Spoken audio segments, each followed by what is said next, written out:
வாழ்க வையகம், வாழ்க வையகம், வாழ்க வளமுடன். குறிப்புகள் வாழ்க, குருவே துணை. இன்று நம்மிடையே பேராசிரியர் டாக்டர் சண்முகவேல் ஐயா அவர்கள் நாம் ஞானத்தை பெறுவதற்கு நம்முடைய பல்வேறு சந்தேகங்களை நிவர்த்தி செய்வதற்காக நம்மோடு இணைந்துள்ளார். ஐயாவுடனான நிகழ்ச்சிக்கு செல்வதற்கு முன்பாக ஐயாவை பற்றிய சில குறிப்புகளை அன்பர்களோடு பகிர்ந்து கொள்வதில் மகிழ்ச்சி அடைகிறோம். பேராசிரியர் சண்முகவேல் ஐயா அவர்கள் கோயம்புத்தூர் மெடிக்கல் காலேஜில் 1976 MBBS முடித்து பெங்களூர் கேன்சர் இன்ஸ்டிடியூட்டில் பணியாற்றி வருகிறார்கள்.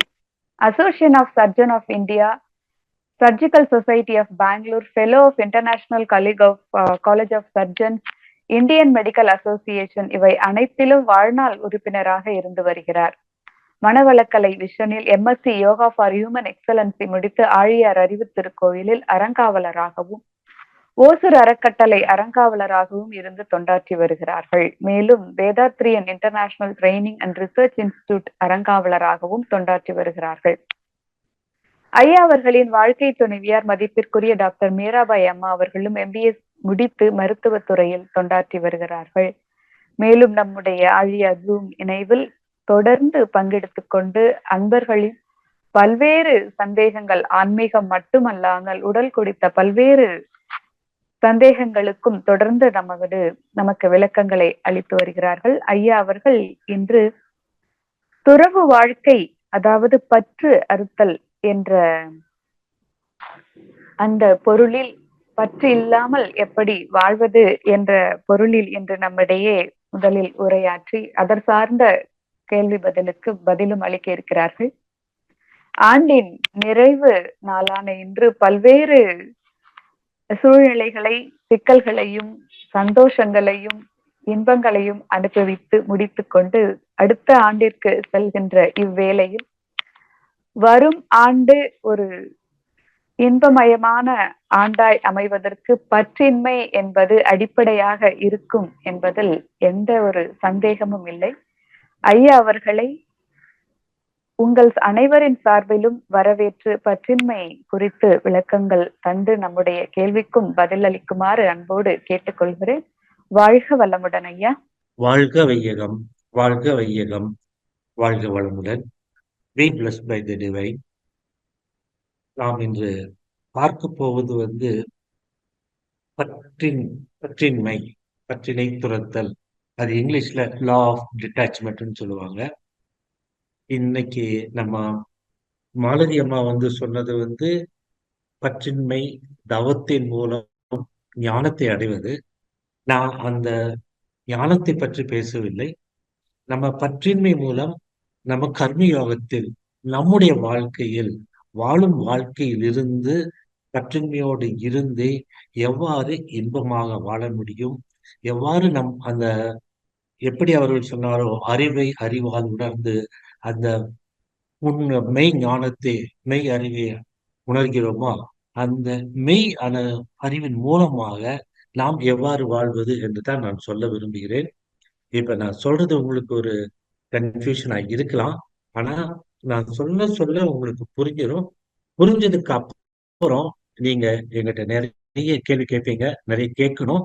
இது நம்ம இந்த ஆன்மீக வாழ்க்கையில் இருக்கும் நமக்கு மிகவும் முக்கியமானது.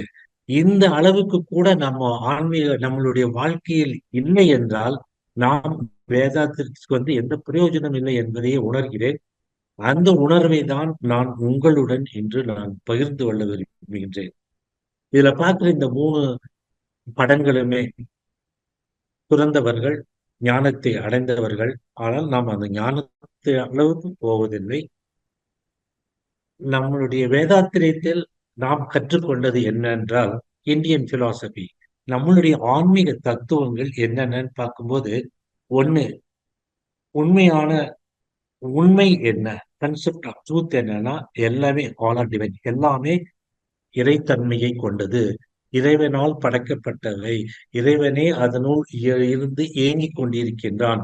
ஆல் ஆர் பிரம்மம் என்பது ஒரு புள்ளி. இது எல்லா ஹூ ஆம் ஐ அப்படிங்கிற அகத்தாய்வின் மூலம் நாம இதை தெரிஞ்சுக்கிறோம். அதே மாதிரி ஆன்மாவுக்கு என்றும் அழிவில்லை. அது ஓர் உயிரிலிருந்து மற்றொரு உயிருக்கு போய் கொண்டிருக்கின்றது. அது அதையும் நம்ம நிறைய படிச்சிருக்கிறோம். காஸ் அண்ட் எஃபெக்ட், செயல் விளைவு தத்துவம். இந்த செயல் விளைவு தத்துவமும் நம்ம நிறைய படிச்சிருக்கோம். அதோட நம்மளுடைய மறுபிறவிக்கு இந்த காலத்தில் செய்யும் அந்த வினைப்பதிவுகள் அந்த மறுபிறவியை நிர்ணயிக்கின்றன என்ற விஷயங்கள் எல்லாமே நம்ம ஆழமா படிச்சுட்டோம். ஆனா எனக்கு என்னவோ இந்த 4வது பாயிண்டான ரினவுன்ஸ்மெண்ட், பற்றின்மை, துறவு, அந்த துறவை பற்றி நாம ஆழமா படிக்கல. அந்த பாயிண்ட் வரும்போதெல்லாம் பற்றின்மை, துறவு துறவு நம்ம போயிடுறோம். துறவு இருந்தால் ஞானம் கிடைக்கும் போயிடுறோம். ஆனா அந்த துறவை பற்றி, ஏன்னா நமக்கு ஞானம் கிடைக்குதோ இல்லையோ, நம்முடைய வாழ்க்கை துறவில் இருந்தால்தான் ஞானம் கிட்டினாலும் கிட்டும், கிட்டாவிட்டாலும் பரவாயில்ல. ஆனா நம்ம அந்த வாழ்க்கையை வாழ வேண்டும். ஆனா இந்த துறவு வாழ்க்கை வாழ்ந்தால் நமக்கு மன அமைதி கிடைக்கும், மன சந்தோஷம் கிடைக்கும், வாழ்க்கையில் ஒரு அர்த்தம் புரியுங்கிறது தெரிஞ்சதுனாலதான் நான் என்னை ஒரு முக்கியமான பாயிண்டா பேச விரும்புறேன். இதுல துறவி துறவுங்கிறது நம்ம குடும்பத்தை விட்டு வெளியே போய் வாழ்வது அல்ல. குடும்பத்தில் இருந்தே குடும்ப சிக்கல்களை பார்த்து அவைகளை முடித்து அவைகளை கடந்து நம்ம சமுதாயத்திற்கு ஒரு உறுதுணையாக இருந்து வாழ்வதே உண்மையான துறவு, உண்மையான பற்றின்மை அப்படிங்கிறது தான் நான் இன்னைக்கு உங்களுக்கு சொல்ல போகும் ஒரு பதிவு. அது இப்போ பார்க்கலாம், ஒன்னொன்னா பார்க்கலாம். ஃபர்ஸ்ட் நம்ம கீத கீதாவில் என்ன சொல்லியிருக்கு? கடமையை செய், பலனை எதிர்பார்க்காதே. அதான் முக்கியம். நம்ம நம்மளுடைய செயல்களை செய்து கொண்டே இருக்க வேண்டும். ஆனா அதற்கு என்ன பலன் கிடைக்கும்னு நம்ம யோசிக்க கூடாது. நம்ம எந்தெந்த வழியிலெல்லாம் போக வேண்டும் என்றும் யோசிக்க வேண்டாம். நீங்கள் உங்கள் கடமையை மனதார செய்து கொண்டே இருக்க வேண்டும். அதே சமயத்தில் அது நிஷ்காமிய கர்மாவாக இருக்க வேண்டும். சுயநலம் இல்லாத ஒரு கடமையாக இருக்கும் வரைக்கும் நமக்கு கிடைக்கும் அந்த பலன்கள் அபரிமிதமான பலன்கள். அதனால எல்லாத்துக்குமே தெரியும், இது கடமையை செய், பலனை எதிர்பார்க்காதே. நம்ம பொதுவா நான் 4 ஆசிரமங்கள் வச்சிருக்கோம். பிரம்மச்சரியம், கிரகஸ்தம், வனப்பிரஸ்தம், சந்நியாசம் என்பது. நம்ம 3வது தான் துறவு அப்படின்னு வச்சிருக்கிறோம். ஆனா இங்க என்ன சொல்றோம்னா, 3வது துறவை வீட்டை விட்டு வெளியே போய் அந்த துறவு வாழ்க்கை வேண்டாம், வீட்டில் இருந்தே அந்த துறவு வாழ்க்கையை மேற்கொள்ள வேண்டும் என்றுதான் நம்மளுடைய இந்த காலத்தினுடைய கணிப்பு.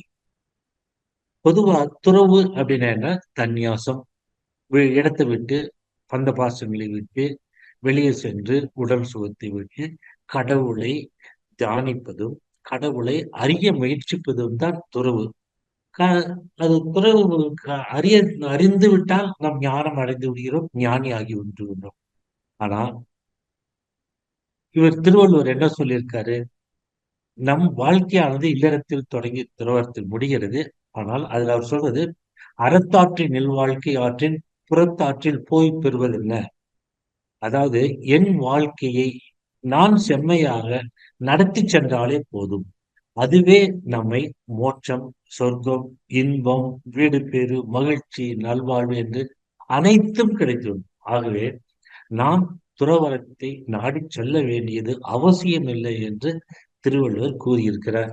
இப்படி அவர் கூறி இருந்தாலும் நான் அந்த துறவரத்தில் இருக்கிற அந்த பற்றின்மை, அட்டாச்மெண்ட், அதை மட்டும் நாம் துறவரத்தில் மேற்கொண்டால் நமது வாழ்க்கை இன்னும் செம்மையாக இருக்கும் என்று நினைப்பதால் தான் நான் இந்த தலைப்பை எடுத்துக்கொண்டேன்.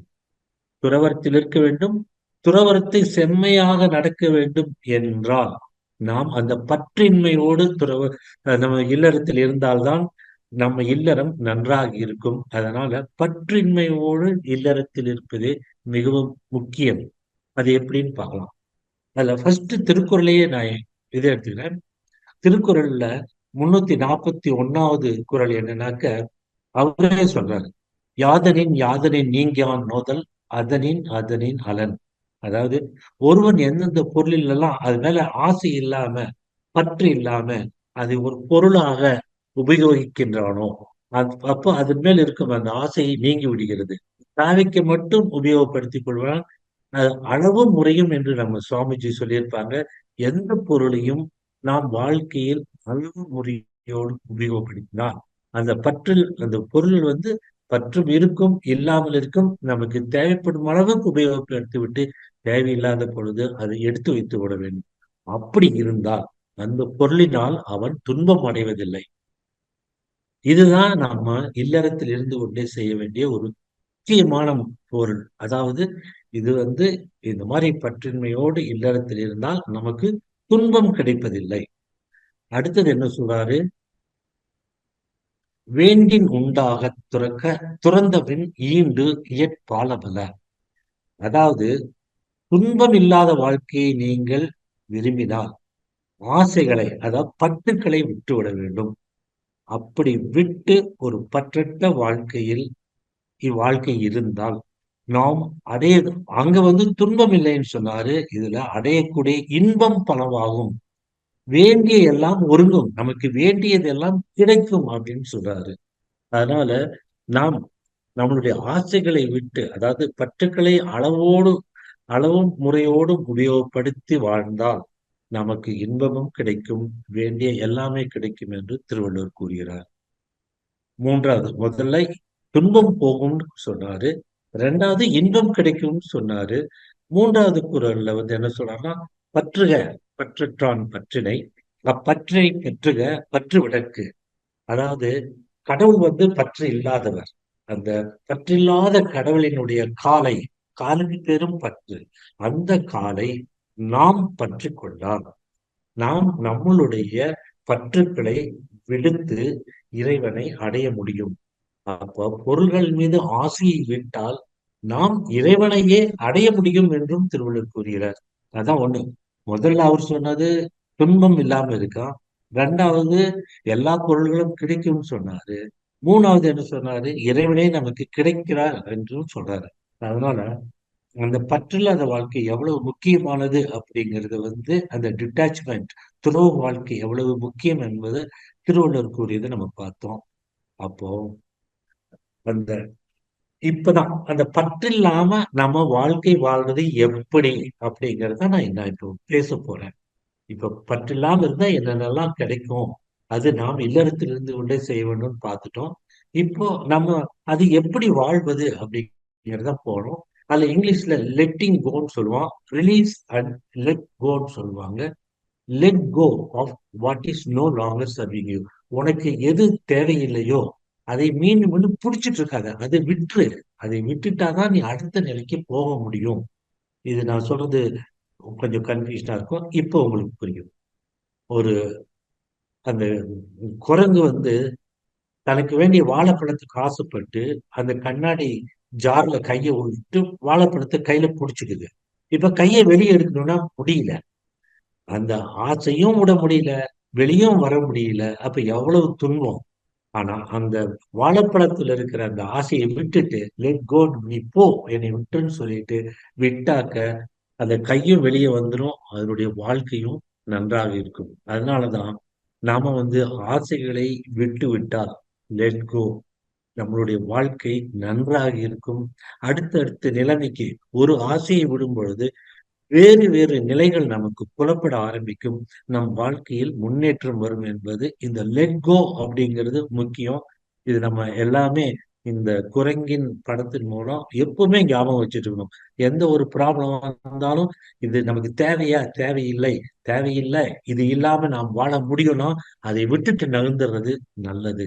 அப்பதான் நமது வாழ்க்கை அமைதியா இருந்தா போதும். நமக்கு சந்தோஷம் வேண்டாம், பணம் வேண்டாம், எதுவுமே வேண்டாம். வாழ்க்கையில ஒரு அமைதி கிடைத்தால் போதும்.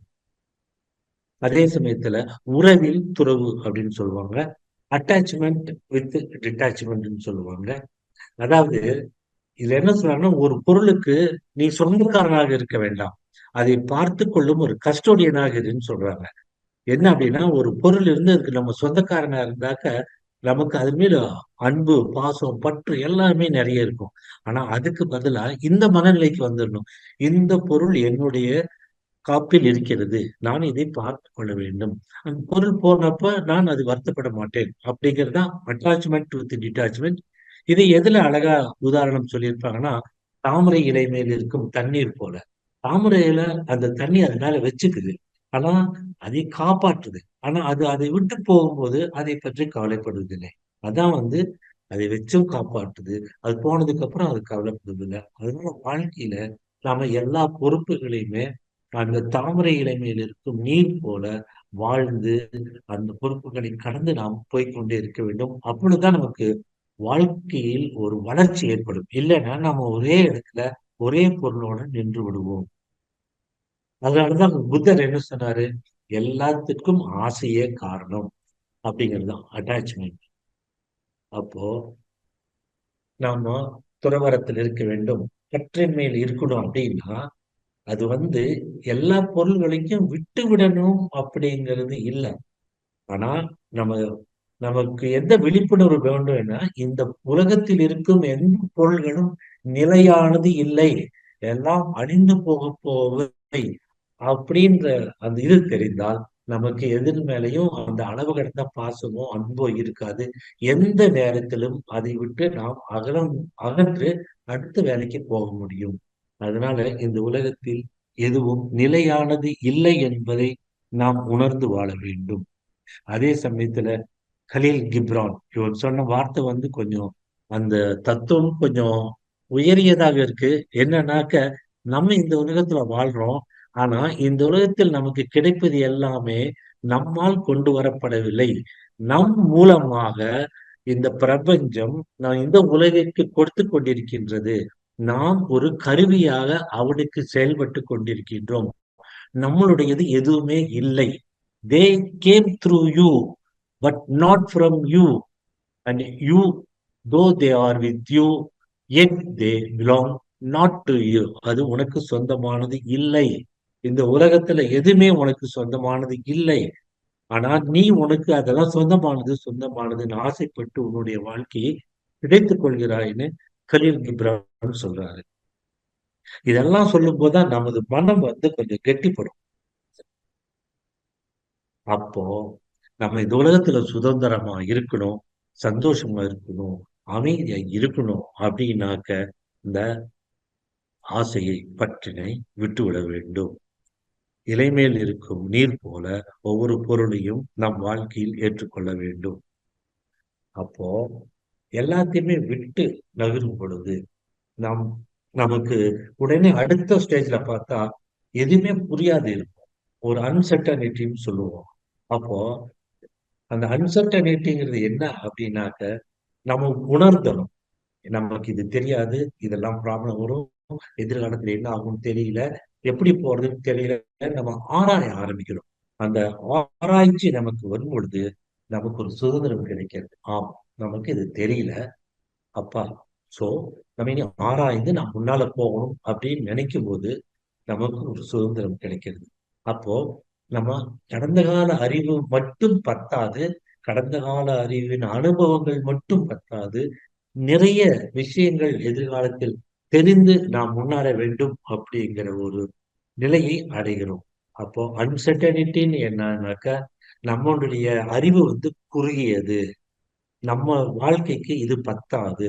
நம்ம எதிர்காலத்துல என்ன வருது அப்படிங்கிறதையும் கணிக்க முடியாத நிலையில் இருக்கிறோம்.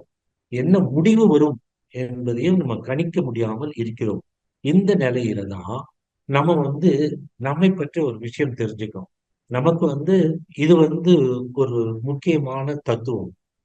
இந்த தத்துவம் என்னன்னா, நமக்கு தெரிந்தவைகள் இருக்கு. நமக்கு எதெல்லாம் தெரியாதுன்னு தெரியும். நோன் அது நமக்கு தெரிஞ்சவைகள். நாட் நோன் எதெல்லாம் தெரியாதவைகள். அப்போ don't know what I don't know. எனக்கு தெரியாதுங்கிறது எதெல்லாம் தெரியாதுங்கிறது எனக்கு தெரியாது. இந்த படத்துல பார்த்தா அந்த ஆரஞ்சு கலர்ல இருக்கிறது தான் வந்து பெரிய அளவுல இருக்கு. எனக்கு எது தெரியாதுன்னு எனக்கு தெரியாதோ அதுதான் ஜாஸ்தி இருக்கு. எனக்கு தெரிஞ்சதுங்கிறது ரொம்ப குறுகியதாக இருக்கிறது. எனக்கு தெரியாதுங்கிறது கொஞ்சம் ஜாஸ்தி இருக்கு. அப்போ மொத்தமா பார்க்கும்போது எனக்கு தெரியாத விஷயங்கள் தான் நிறைய இருக்கு. தெரிந்த விஷயங்கள் மிகவும் குறைவாக இருக்கிறது. இதனால் எனக்கு எந்த பாதுகாப்பும் வாழ்க்கையில் எனக்கு தெரிந்த அனுபவங்கள் எனக்கு என்னுடைய வாழ்க்கையில் எந்த பாதுகாப்பையும் கொடுப்பதில்லை. அதான். அப்போ தெரிந்தவைகள்னா என்ன? நம்மளுடைய இறந்த காலத்தினுடைய நம்ம அனுபவங்கள். அந்த அனுபவங்களை மட்டும் வைத்து நம்ம வாழ்வதென்றால் நமது வாழ்க்கை ஒரு தேக்கமடையும், வாழ்க்கை ஒரு அழியும் நிலைக்கு வரும், ஒரு சிக்கலான நிலைக்கு வரும், ஒரு அழுகிய நிலைக்கு கூட அது போகலாம். ஆகையால் அந்த இறந்த கால அனுபவங்களிலிருந்து கிடைக்கும் அந்த தெரிந்தவைகள் மட்டும் பத்தாது. இன்னும் நிறைய விஷயங்களை தெரிந்து நாம் முன்னே போக வேண்டும் என்பதை நாம் உணர்ந்து கொள்ள வேண்டும். அப்போ நமக்கு இந்த விஷயங்கள்லாம் தெரியாது, இந்த அன்சர்டனிட்டி நமக்கு இருக்கு அப்படிங்கிற அந்த அறிவு வந்து விட்டால் நம்ம என்ன பண்ணுவோம்? ஒரு ஒரு முடிவையும் ஆராய்ந்து எடுப்போம். ஒரு உணர்ச்சி வசப்பட்டு எந்த முடிவுகளையும் எடுக்க மாட்டோம். எந்த முடிவையும் ஒரு நடுநிலைமையோடு இருந்து எடுப்போம். அந்த மாதிரி எடுக்கும் பொழுதுதான் அந்த நமக்கு அறியாத நிலையில் நாம முன்னே போகும்போது நாம் செய்யும் ஒவ்வொரு செயல்களும் நல்ல செயல்களாக வரும். அதான் அந்த இடத்துல தான் செயல் விளைவித்தத்துவம் நமக்கு உதவும். அப்போ நீங்க இந்த மாதிரி பற்றினை விட்டு நமக்கு ஒண்ணும் தெரியாது நினைத்து ஒரு செயலை செய்ய ஆரம்பிக்கும் பொழுது எல்லா ஆசைகளையும் விட்டு விடுன்னு சொல்லும் பொழுது இது இந்த மாதிரி ஒரு வாழ்க்கை எடுக்கணும்னாக்க ஒரு அறியாமை அப்படிங்கிற ஒரு பொருள் வர்ற மாதிரியும் தோணும். அப்படி ஒரு ரிஸ்க் எடுக்கணுமா வாழ்க்கையில அப்படின்னு தோணும். ஆனா அந்த ரிஸ்க் எடுத்தாதான் நம்ம வாழ்க்கையில் முன்னேற முடியும். இல்லாவிட்டால் நாம் ஒரே இடத்தில் நின்று விடுவோம். அப்பதான் அந்த அன்னோன் அந்த அன்னோன்கிற ஏரியாவில தான் நமக்கு வாழ்க்கைக்கு தேவையான அத்தனை விஷயங்களும் இருக்கின்றன. அந்த விஷயங்களை நாம் அடைய வேண்டும் என்றால் அந்த நமக்கு தெரியாது என்கின்ற அந்த அறிவுக்கு நாம் சரணாகதி அடைந்து நாம் அதன் பிறகு வேலை செய்ய ஆரம்பிக்க வேண்டும். இந்த இடத்துல தான் கம்ஃபர்ட் ஜோன்னு சொல்லுவாங்க இங்கிலீஷ்ல. இன்னொன்னு கம்ஃபர்ட் ஜோன்னா நமக்கு தெரிஞ்ச அறிவோட நமக்கு கிடைத்த அறிவோட அதோட வாழ்ந்துக்கிறது. அப்ப என்ன ஆகும்னா நமக்கு டென்ஷன் இருக்காது, கவலை இருக்காது, பாதுகாப்பா இருக்கிற மாதிரி இருக்கும். ஆனா அந்த கம்ஃபர்ட் ஜோன்லயே இருந்தோம்னா வாழ்க்கை வந்து என்ன ஆகும்? வளராது, அப்படியே நின்னு போயிரும். நின்னு போனது என்னைக்குமே அழுகி போய்விடும். நிற்காமல் எது நகர்ந்து கொண்டிருக்கின்றதோ அதுதான் வளரும். இப்ப தண்ணி கூட நின்னு போயிடுச்சுன்னா ஒரு 4, 5 நாள் நின்னுதுன்னா அது நாற்றம் அடிக்க ஆரம்பித்து விடும். அது தண்ணி ஓடிக்கொண்டிருந்தால் எப்பொழுதுமே அதனுடைய சுத்தம் எப்பொழுதுமே இருந்து கொண்டிருக்கும். ஆகையால் நம் கம்ஃபர்ட் ஜோன் என்கிற முறையில் நின்று விடக்கூடாது. வாழ்க்கையில் முன்னேற வேண்டும். அதற்கு என்ன செய்யணும் அப்படின்னா, கம்ஃபர்ட் ஜோன்ல இருந்து கொஞ்சம் பயமா இருந்தாலும் ஒரு தொழிலை செய்யறதுக்கு நம்ம உள்ள போகும்போது பயப்படுவோம். ஐயோ! இது தொழிலை செய்யலாமா? நாளைக்கு நம்ம வருவோமா? தோத்துருவோமா? லாஸ் ஆகுமா? அப்படின்னு பயத்தோட தான் உள்ள போவோம். இருந்தாலும் அந்த முதல் படியை வைத்தால் தான் நம்ம அடுத்த படி என்று போக முடியும். அதனால கம்ஃபர்ட் ஜோனை விட்டு வெளியே வந்து நாம் பழக வேண்டும். அந்த வெளியே வந்தா பயமா தான் இருக்கும். ஆனா கொஞ்ச நாள் போகும்போது பழக்கம் ஆயிரும். பழக்கம் ஆனதுக்கு அப்புறம் வெளியே வந்து நம்ம ஒரு தொழிலை செய்ய அந்த தொழிலை பற்றி அத்தனை ஞானமும் நமக்கு வந்துவிடும். அந்த தொழிலை செய்ய அந்த ஞானம் கிடைக்கும் பொழுது நமக்கு இன்னொரு புதிய ஞானம் உருவாகும். அதாவது அதை தாண்டிய விஷயங்கள் நமக்கு வர ஆரம்பிக்கும். அப்போ நம்மளுடைய ஆசைகள், நம்மளுடைய விஷன்ஸ், நம்மளுடைய எல்லாமே அதிகரித்து நாம ஒரு புதிய நிலைமைக்கு எடுத்து செல்லப்படுவோம். அதனால நமது வளர்ச்சி அபரிமிதமாக போய்க்கொண்டே இருக்கும். அப்ப அந்த பற்றின்மையோடு கம்ஃபர்ட் ஜோனை வெளியே விட்டு வந்து, அதாவது சுயநலம் இல்லாமல் வெளியே வந்து நாம் செய்யும் தொழிலில் நாம் செய்யும் முயற்சிகளை செய்து கொண்டிருந்தால் நாம் கற்றுக்கொள்வது நிறைய. அந்த கற்றுக்கொள்வதின் முடிவில் மேலும் பல விஷயங்களை கற்று நம்மளுடைய வாழ்க்கை மேல மேல உயர்ந்து கொண்டே இருக்கும். ஆகையால் நாம் அந்த கம்ஃபர்ட் ஜோனை விட்டு வெளியே வந்து வாழ வேண்டும். அப்போ வளமான ஒரு நிலம் என்றால் என்னன்னாக்க அந்த அன்சர்டனிட்டி, அந்த நம்ம புரியாத நிலைமையில வரும் பொழுதுதான் நம்ம வாழ்க்கையை வளமானதாக ஆக்குவதற்கு வேண்டிய அத்தனையும் நமக்கு கிடைக்கிறது. அந்த சந்தோஷமும் கிடைக்கிறது, சுதந்திரமும் கிடைக்கிறது. அப்போ என்ன சொல்றாங்க? இங்கேயும் அதேதான். அதாவது கடமையை செய், பலனை எதிர்பார்க்காதே.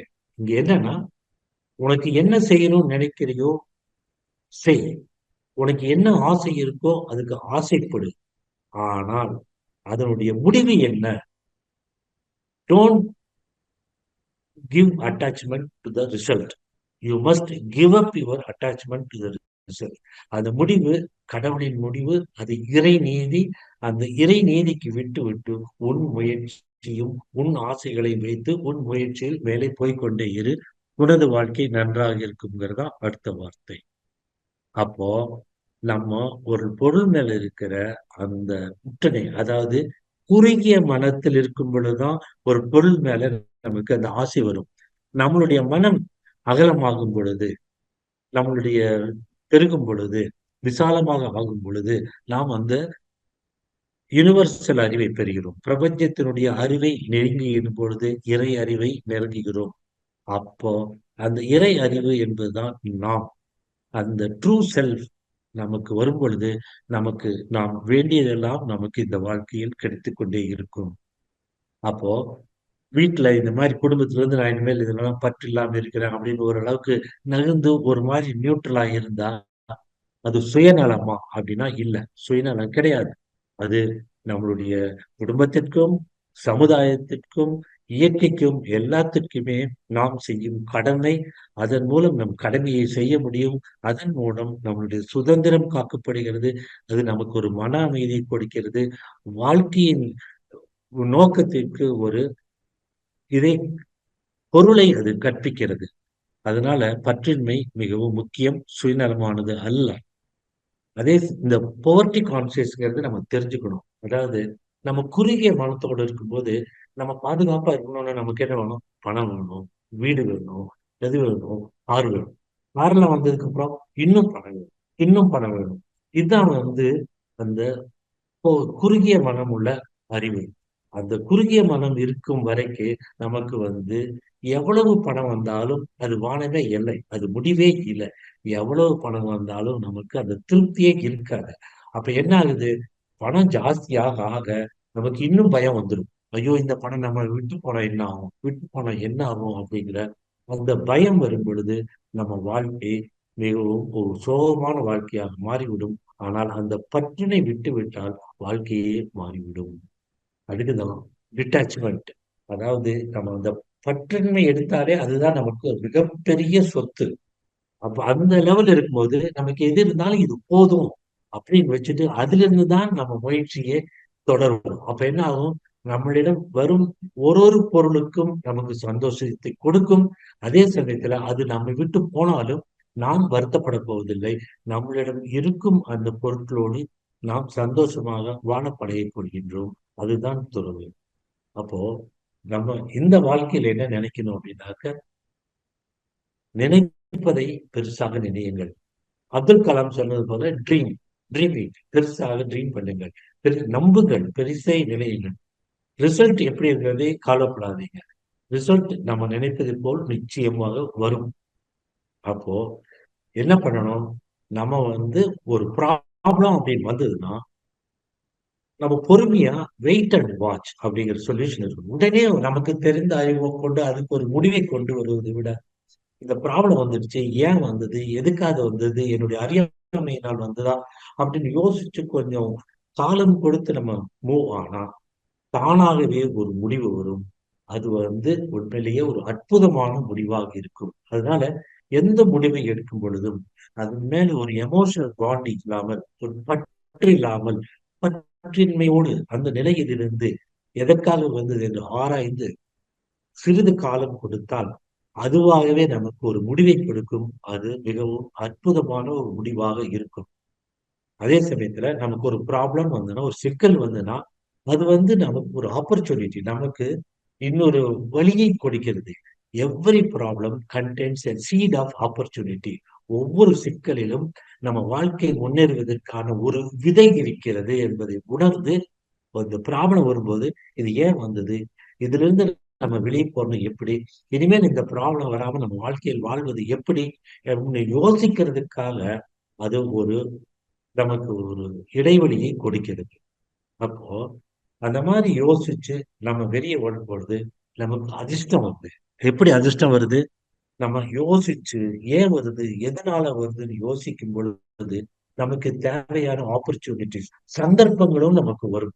அப்போ அந்த நிலையில் அந்த சந்தர்ப்பங்களை பெற்று நாம் வாழ்க்கையில் முன்னேறும் பொழுது நமக்கு எல்லா செல்வங்களுமே கிட்டும். அதுதான் அதிர்ஷ்டம் என்பது. ஆகையால் பற்றின்மை இல்லாமல் நாம் வாழும் பொழுது நமது வாழ்க்கையில் நாம் விரும்புவதெல்லாம் நாம் எதிர்பார்த்ததை விட அதிகமாகவே கிடைக்கும். மன அமைதியோடும் மன நிறைவோடும் நாம் வாழ முடியும். நம் குடும்பத்தாருக்கும் உதவ முடியும், மற்றவர்களுக்கும் உதவ முடியும், சமுதாயத்துக்கும் உதவ முடியும். அதே சமயத்தில் நாம் இறையையும் அடைய முடியும் என்பதே உண்மை. அப்போ நாம் என்ன பண்ணணும்? எந்த பொருட்களிலிருந்தும் பற்றின்மையோடு வாழ வேண்டும்.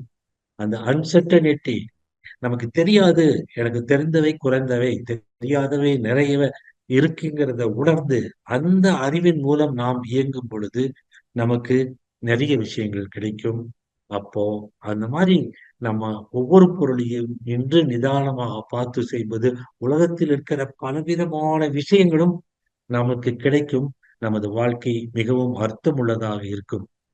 அதனாலதான் the truth is stranger than fiction. அதாவது உண்மை என்பது கதைகளை விட, புனைக்கதைகளை விட மிகவும் அற்புதமானதாக இருக்கும். ஏன்னா கதை எழுதுறவன் அவன் குறுகிய மன மனத்தை கொண்டு அந்த குறுகிய எல்லை கட்டிய மனத்தோடு ஒரு கதையை புனைகிறான். ஆனா அந்த உண்மைங்கிறது அந்த குறுகிய மனத்தை தாண்டி அந்த அஹ், பெரும் மனத்தோடு இயங்குகின்ற அந்த பிரபஞ்சத்திலிருந்து வரும் ஒரு பொருள் தான் அந்த உண்மை. நிச்சயம் அது நம்ம நினைக்கிறதை விட பல மடங்கு அற்புதமாக இருக்கும். அதனாலதான் கீதையில என்ன சொல்றாங்க? எது நடந்ததோ அது நன்றாகவே நடந்தது. எது நடக்கிறதோ அது நன்றாகவே நடக்கிறது. எது நடக்க இருக்கிறதோ அதுவும் நன்றாகவே நடக்கும். உன்னுடையதை எதை இழந்தாய்? எதற்காக நீ அழுகிறாய்? எதை கொண்டு வந்தாய்? அதை நீ இழப்பதற்கு. எதை நீ படைத்திருந்தாய்? அது வீணாவதற்கு. எதை நீ எடுத்துக்கொண்டாயோ அது இங்கிருந்தே எடுக்கப்பட்டது, உன்னால் கொண்டு வரப்பட்டது அல்ல. எதை கொடுத்தாயோ அது இங்கேயே கொடுக்கப்பட்டது. எது இன்று உன்னுடையதோ அது நாளை மற்றொருவருடையது, மற்றொரு நாள் அது வேறொருவருடையது. இதுவே உலக நியதி, என் படைப்பின் சாராம்சம் என்று கூறுகின்றார்கள். வாழ்க வளமுடன். நன்றி. அன்பர் கேள்வி கேட்க விரும்பும் அன்பர்கள் கைகளை உயர்த்துமாறு அன்போடு கேட்டுக்கொள்கிறோம். முதலில் நமக்கு நம்மிடையே கேள்வி கேட்பவர் வந்திருப்பவர் ராஜாராமன் ஐயா அவர்களை அன்போடு அழைக்கிறோம். ஐயா, அன்மியூட் பண்ணிக்கோங்க ஐயா. ராஜாராமன் ஐயா,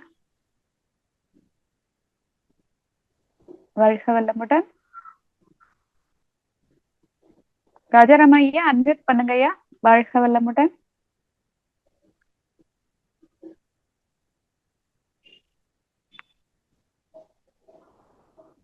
வாழ்க வளமுடன். இது இணைய தொடர்பு இல்லை என்று நினைக்கிறேன். அன்பர்கள் வேறு எல்லாம் அமைதியா இருக்காருமா. அமைதியா இருக்காங்க. அன்பர்கள் யாராவது கேள்வி கேட்க இருப்பின் கைகளை உயர்த்துமாறு அன்போடு கேட்டுக்கொள்கிறோம். ஐயா, அவங்க கைகளை உயர்த்தும் ஒரு வேளையில் நம்ம ஒரு சின்ன ஒரு கேள்வி நாங்க உங்களுடைய இதுல இருந்து கேட்டுக்கலாங்க ஐயா. இப்ப நம்ம சொன்னீங்க ஐயா, நம்ம ஒரு கம்ஃபர்ட் ஜோன்ல இருந்து நம்ம வெளியில வந்துடணும் அப்படின்னு சொல்லி. அந்த கம்ஃபர்ட் ஜோனுங்கிறது ஒவ்வொரு தனி மனிதனுக்கும் அது வேறுபடுது இல்லைங்களா ஐயா? எனக்கு இப்போ என்னோட தாத்தா காலத்துல பார்த்தா வெறும் தரையே போதுமா இருந்துச்சு. என்னோட அப்பா அம்மா காலத்துல ஒரு பெட் வேணும்ங்கிறது இப்ப எனக்கு ஏசி அப்படிங்கிற மாதிரி போயிட்டே இருக்கு. இதை எப்படி நம்ம ஒரு வரையறை, ஒவ்வொரு தனி மனிதனும் ஏதாவது ஒரு ஸ்கேல் வச்சு நம்ம நிறுத்தி கொள்ளலாம் இல்லைங்களா ஐயா? அது எதை வைத்து நம்மளுடைய கம்ஃபர்ட் ஜோனை நம்ம இதுதான் அப்படின்னு நிர்ணயம் செய்து கொள்ளலாம் இல்லையா? கம்ஃபர்ட் ஜோன்ங்கிறது இப்ப நமக்கு தேவைன்னு இருக்கிறதெல்லாம் கிடைச்சிடுச்சுன்னு வைங்க. இப்ப நம்மளுடைய தேவை நல்ல பெட்டு, நல்ல ஏசி, ஒரு வீடு இருந்தா போதும், சாப்பாடு இருந்தா போதும்னு உட்கார்ந்துட்டோம்னா கம்ஃபர்ட் ஜோன். ஆனா இது இல்லாம நம்ம சமுதாயத்திற்கு உதவணும், நம்மளுடைய மற்றவங்களுக்கு உதவணும்னா வேதாத்திற்கு வரணும், யோகா படிக்கணும், தவம் படிக்கணும், அது உணர்ந்து மற்றவங்களுக்கு சொல்லணும்னு வர்றதுதான் கம்ஃபர்ட் ஜோனை விட்டு வெளியே வர்றது. கம்ஃபர்ட் ஜோனை விட்டு வெளியே வரும் பொழுது நாம நிறைய படிக்கணும், முயற்சி எடுக்கணும். அப்ப நிறைய விஷயங்கள் நமக்கு தெரியும். அது இல்லாமல் இன்னும் பெரிய விஷயங்கள் தெரியும் பொழுது நமக்கும் சந்தோஷமா இருக்கும், நம்ம குடும்பத்திலயும் சந்தோஷமா இருக்கும், நம்ம சமுதாயத்திற்கும் நம்ம உதவுன மாதிரி இருக்கும், வாழ்க்கைக்கும் ஒரு முழுமையானதாக இருக்கும் இல்லையாமா? ஆமாங்கய்யா, ஆமாங்கய்யா. நன்றி. சிறப்பான அதுதான் நான் ஒரு சொல்றது. விளக்கம். ஆமா. கண்டிப்பாங்கய்யா. கண்டிப்பா ஒரு சிறப்பான ஒரு பிரசன்டேஷனா இருந்ததுங்கய்யா. அது பார்க்கும்போதே ஒரு ஒரு உத்வேகம். நம்ம இன்னும் கொஞ்சம் கரெக்ட் பண்ணிக்கணும் அப்படிங்கிற ஒரு உத்வேகம். ஐயா அன்பர் வாழ்க வரிசையில இருக்காங்க. வாழ்க வளமுடன். ஜெயசக்தி அம்மா அவர்கள் ஓசூரிலிருந்து. அம்மா அன்மியூட் பண்ணிக்கோங்கம்மா. ஜெயசக்தி அம்மா. ஐயா ஜெயசக்தி வாழ்க அவர்கள். வளமுடன். வாழ்க வளமுடன் ஜெயசக்தி.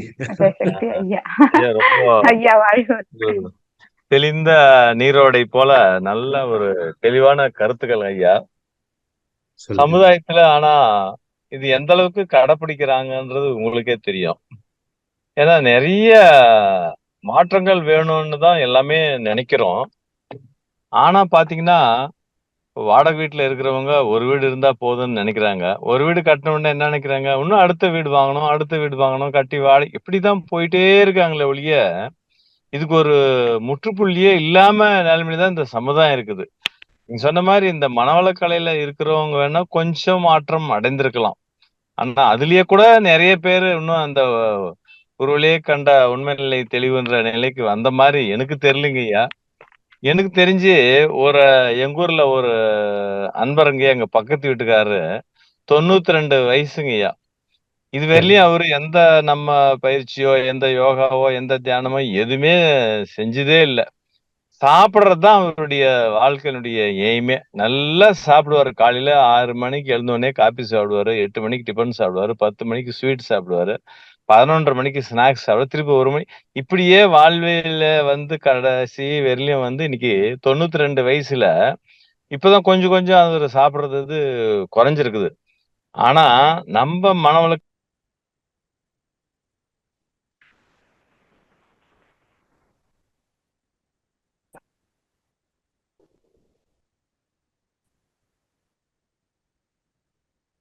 ஜெயசக்தி ஐயா அன்மியூட் பண்ணுங்க ஐயா. மியூட் ஆயிடுச்சு. அப்படி அன்மியூட் பண்ணிக்கோங்க. அவர் பேசும்போது தெரியாம ஏதாவது. ஐயா ஜெயசக்தி ஐயா அன்மியூட் பண்ணிக்கோங்க ஐயா. மியூட் ஆயிடுச்சு உங்களோட இது. பண்ணிக்கிறேன்.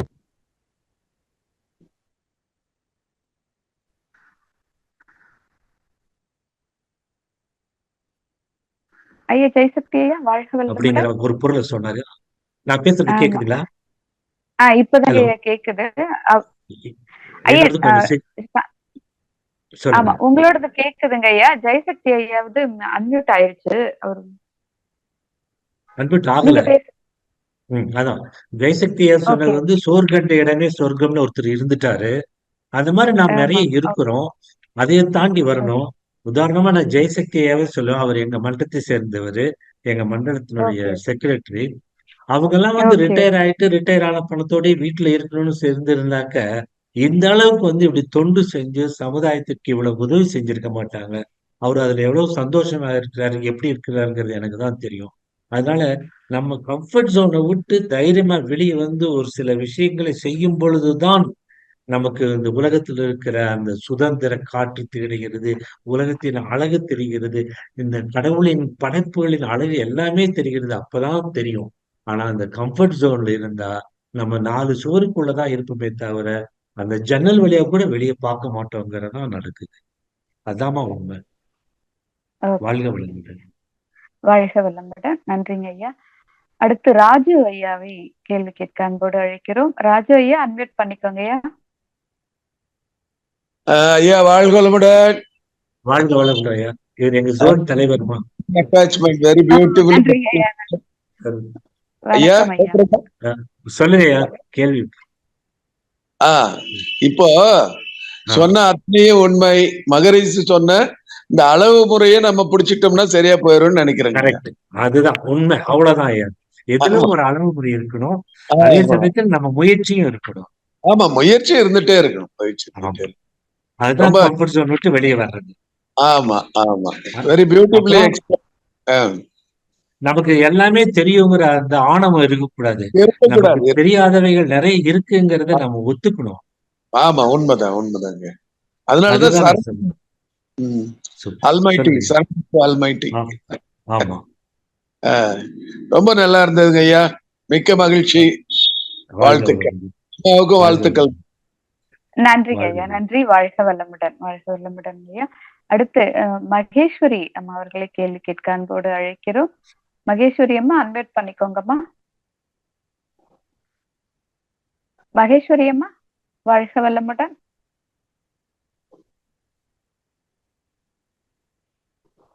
வாழ்க வளமுடன். வாழ்க வளமுடன்மா. வாழ்க வளமுடன்மா. வாழ்க வளமுடன் ஐயா. ஐயா உங்க சொல்லுங்கம்மா. ரொம்ப தலைப்புகளை பேசுனது ரொம்ப அருமையா இருந்தது ஐயா.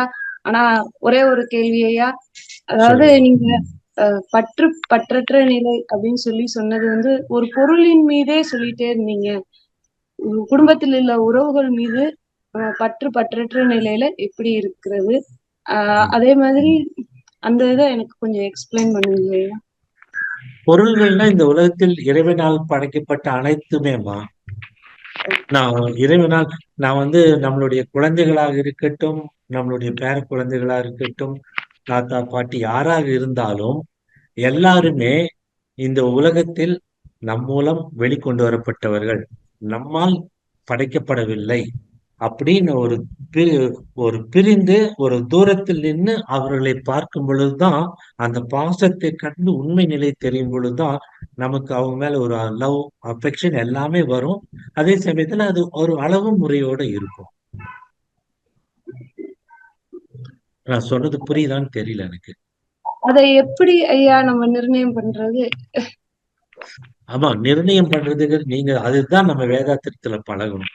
அளவும் முறையோடு இருக்கணும். நம்ம முன்ன பேசுனவர் சொன்ன மாதிரி எந்த விஷயத்திலுமே அளவுக்கு அதிகமா ஒரு பொருளை உபயோகப்படுத்த கூடாது. நமக்கு தேவையான அளவுக்கு உபயோகப்படுத்தி விட்டு தேவை முடிந்த உடனே அதை விட்டு நாம் நகர்ந்து விட வேண்டும். அதுதான் அளவு முறைன்னு நம்ம சுவாமிஜி சொல்லியிருப்பாரு.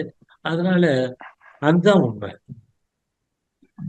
அது பெண்களுக்கு வந்து ரொம்ப கஷ்டம்.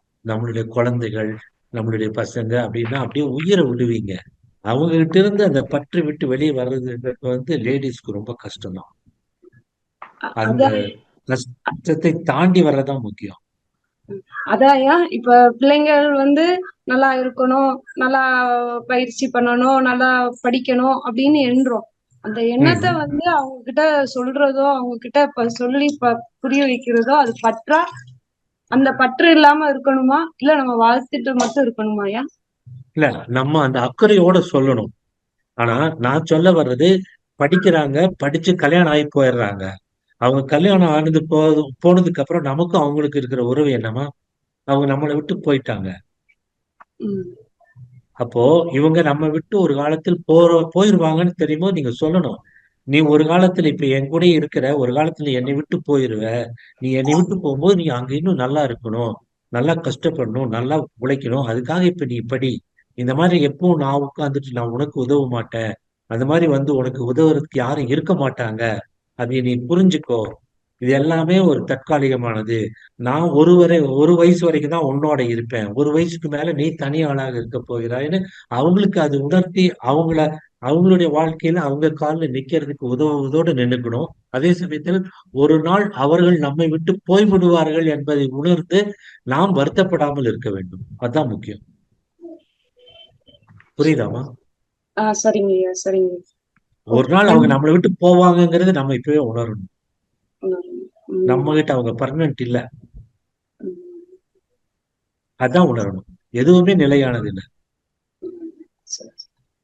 சரிங்க சரிங்க சரிங்க. இன்னும் பிராக்டிஸ் நிறைய பயிற்சி பண்ணணும். பாசம் எப்பவுமே கண்ணை மறைக்குமா, அதுதான் கஷ்டம். அந்த பாசத்தை பிரிச்சு எடுக்கிறதுங்கிறது வந்து ரொம்ப, அதனாலதான் இவ்வளவு கஷ்டப்பட்டு சொல்லிட்டு இருக்கேன். இருந்தாலும் கஷ்டம்தான். பாசம் அறிவை மயக்கும், அறிவை மயக்கும், மறைக்கும். வாழ்க வளமுடன். வாழ்க வளமுடன். நன்றி. பாசத்திலிருந்து வெளியே வரணும், அதான் பற்றின்மை. சரிங்க சரிங்க. நன்றி. வாழ்க வளமுடன். அடுத்து ராஜாராமன் ஐயா அவர்களை அன்போடு அழைக்கிறோம். ஐயா அன்மியூட் பண்ணுங்க ஐயா. ராஜாராமன் ஐயா அன்மியூட் ஆகுதா பாருங்க. சொல்லுங்க ஐயா. நான் கேள்வி பதில் சொல்லும்போது உங்களுக்கு ஏதாவது பதில் இருந்தா நீங்களும் சொல்லலாம். ஏன்னா இது புரிய வைக்கிறது ரொம்ப கஷ்டமான விஷயம். வாழ்க வளமுடன். ஐயா சரிங்க வாழ்க கண்டிப்பா வளமுடன். கண்டிப்பா வாழ்க. ஆ, ராஜாராமன் ஐயா சொல்லுங்க ராஜாராமன் சார். ஐயா. ஆமா ஐயா முதல்ல நீங்க அன்மூட் எனக்கு வரலையே, எனக்கு அதான் பேச முடியல. ஆ, சரி சரி, வாழ்க வளமுடன். அன்மூட் ஆகல, சொல்லுங்க. இப்பதான் ஆச்சு. ஐயா ரொம்ப ஆ, நன்றியா, நல்ல விளக்கம் எல்லாம் கொடுத்தீங்க, எல்லா ரவுண்ட் எல்லாம் போட்டு நிறைய ஜோன்லாம் காட்டுங்க, அருமையா இருந்தது. ஏன் எனக்கு என்ன கேள்வினாக்கா, இப்போ வந்து பற்றின்மை அப்படிங்கிற டாபிக் இன்னைக்கு பேசுறீங்க, துறவுன்னு பேசுறீங்க. ஆ, இப்ப நம்மளுடைய நோக்கம் வந்து அறிவின் முழுமை பெறுறதுதான் மனவளக்கலுடைய நோக்கம் இருக்கும்போது, ஆ. அறவாழ்வு வாழ்ந்தா முழுமை பெறலாமா, இல்ல துறவாழ்வு வாழ்ந்தா முழுமை பெறலாமா? அறவாழ்வுங்கிறதே பற்றின்மை தான் சார். ஓஹோ. ஆ. அளவு முறையோடு தான் வாழ சொல்றாரு ம் ம் ம் நம்ம சுவாமிஜி. அந்த அளவு ம். முறையே பற்றின்மை தான். சரி, நான் கேட்கறது அறவாழ்வு. அறவாழ்வுங்கிறது நீங்க என்ன சொல்றீங்க? இப்போ இன்னொருத்தருக்கு தீங்கு செய்யாமல் ஒழுக்கம் இருக்கும். இல்ல நம்ம அறவாழ்வுங்கிறது நம்ம சுவாமிஜி நமக்கு என்ன சொல்லி கொடுத்திருக்காரு?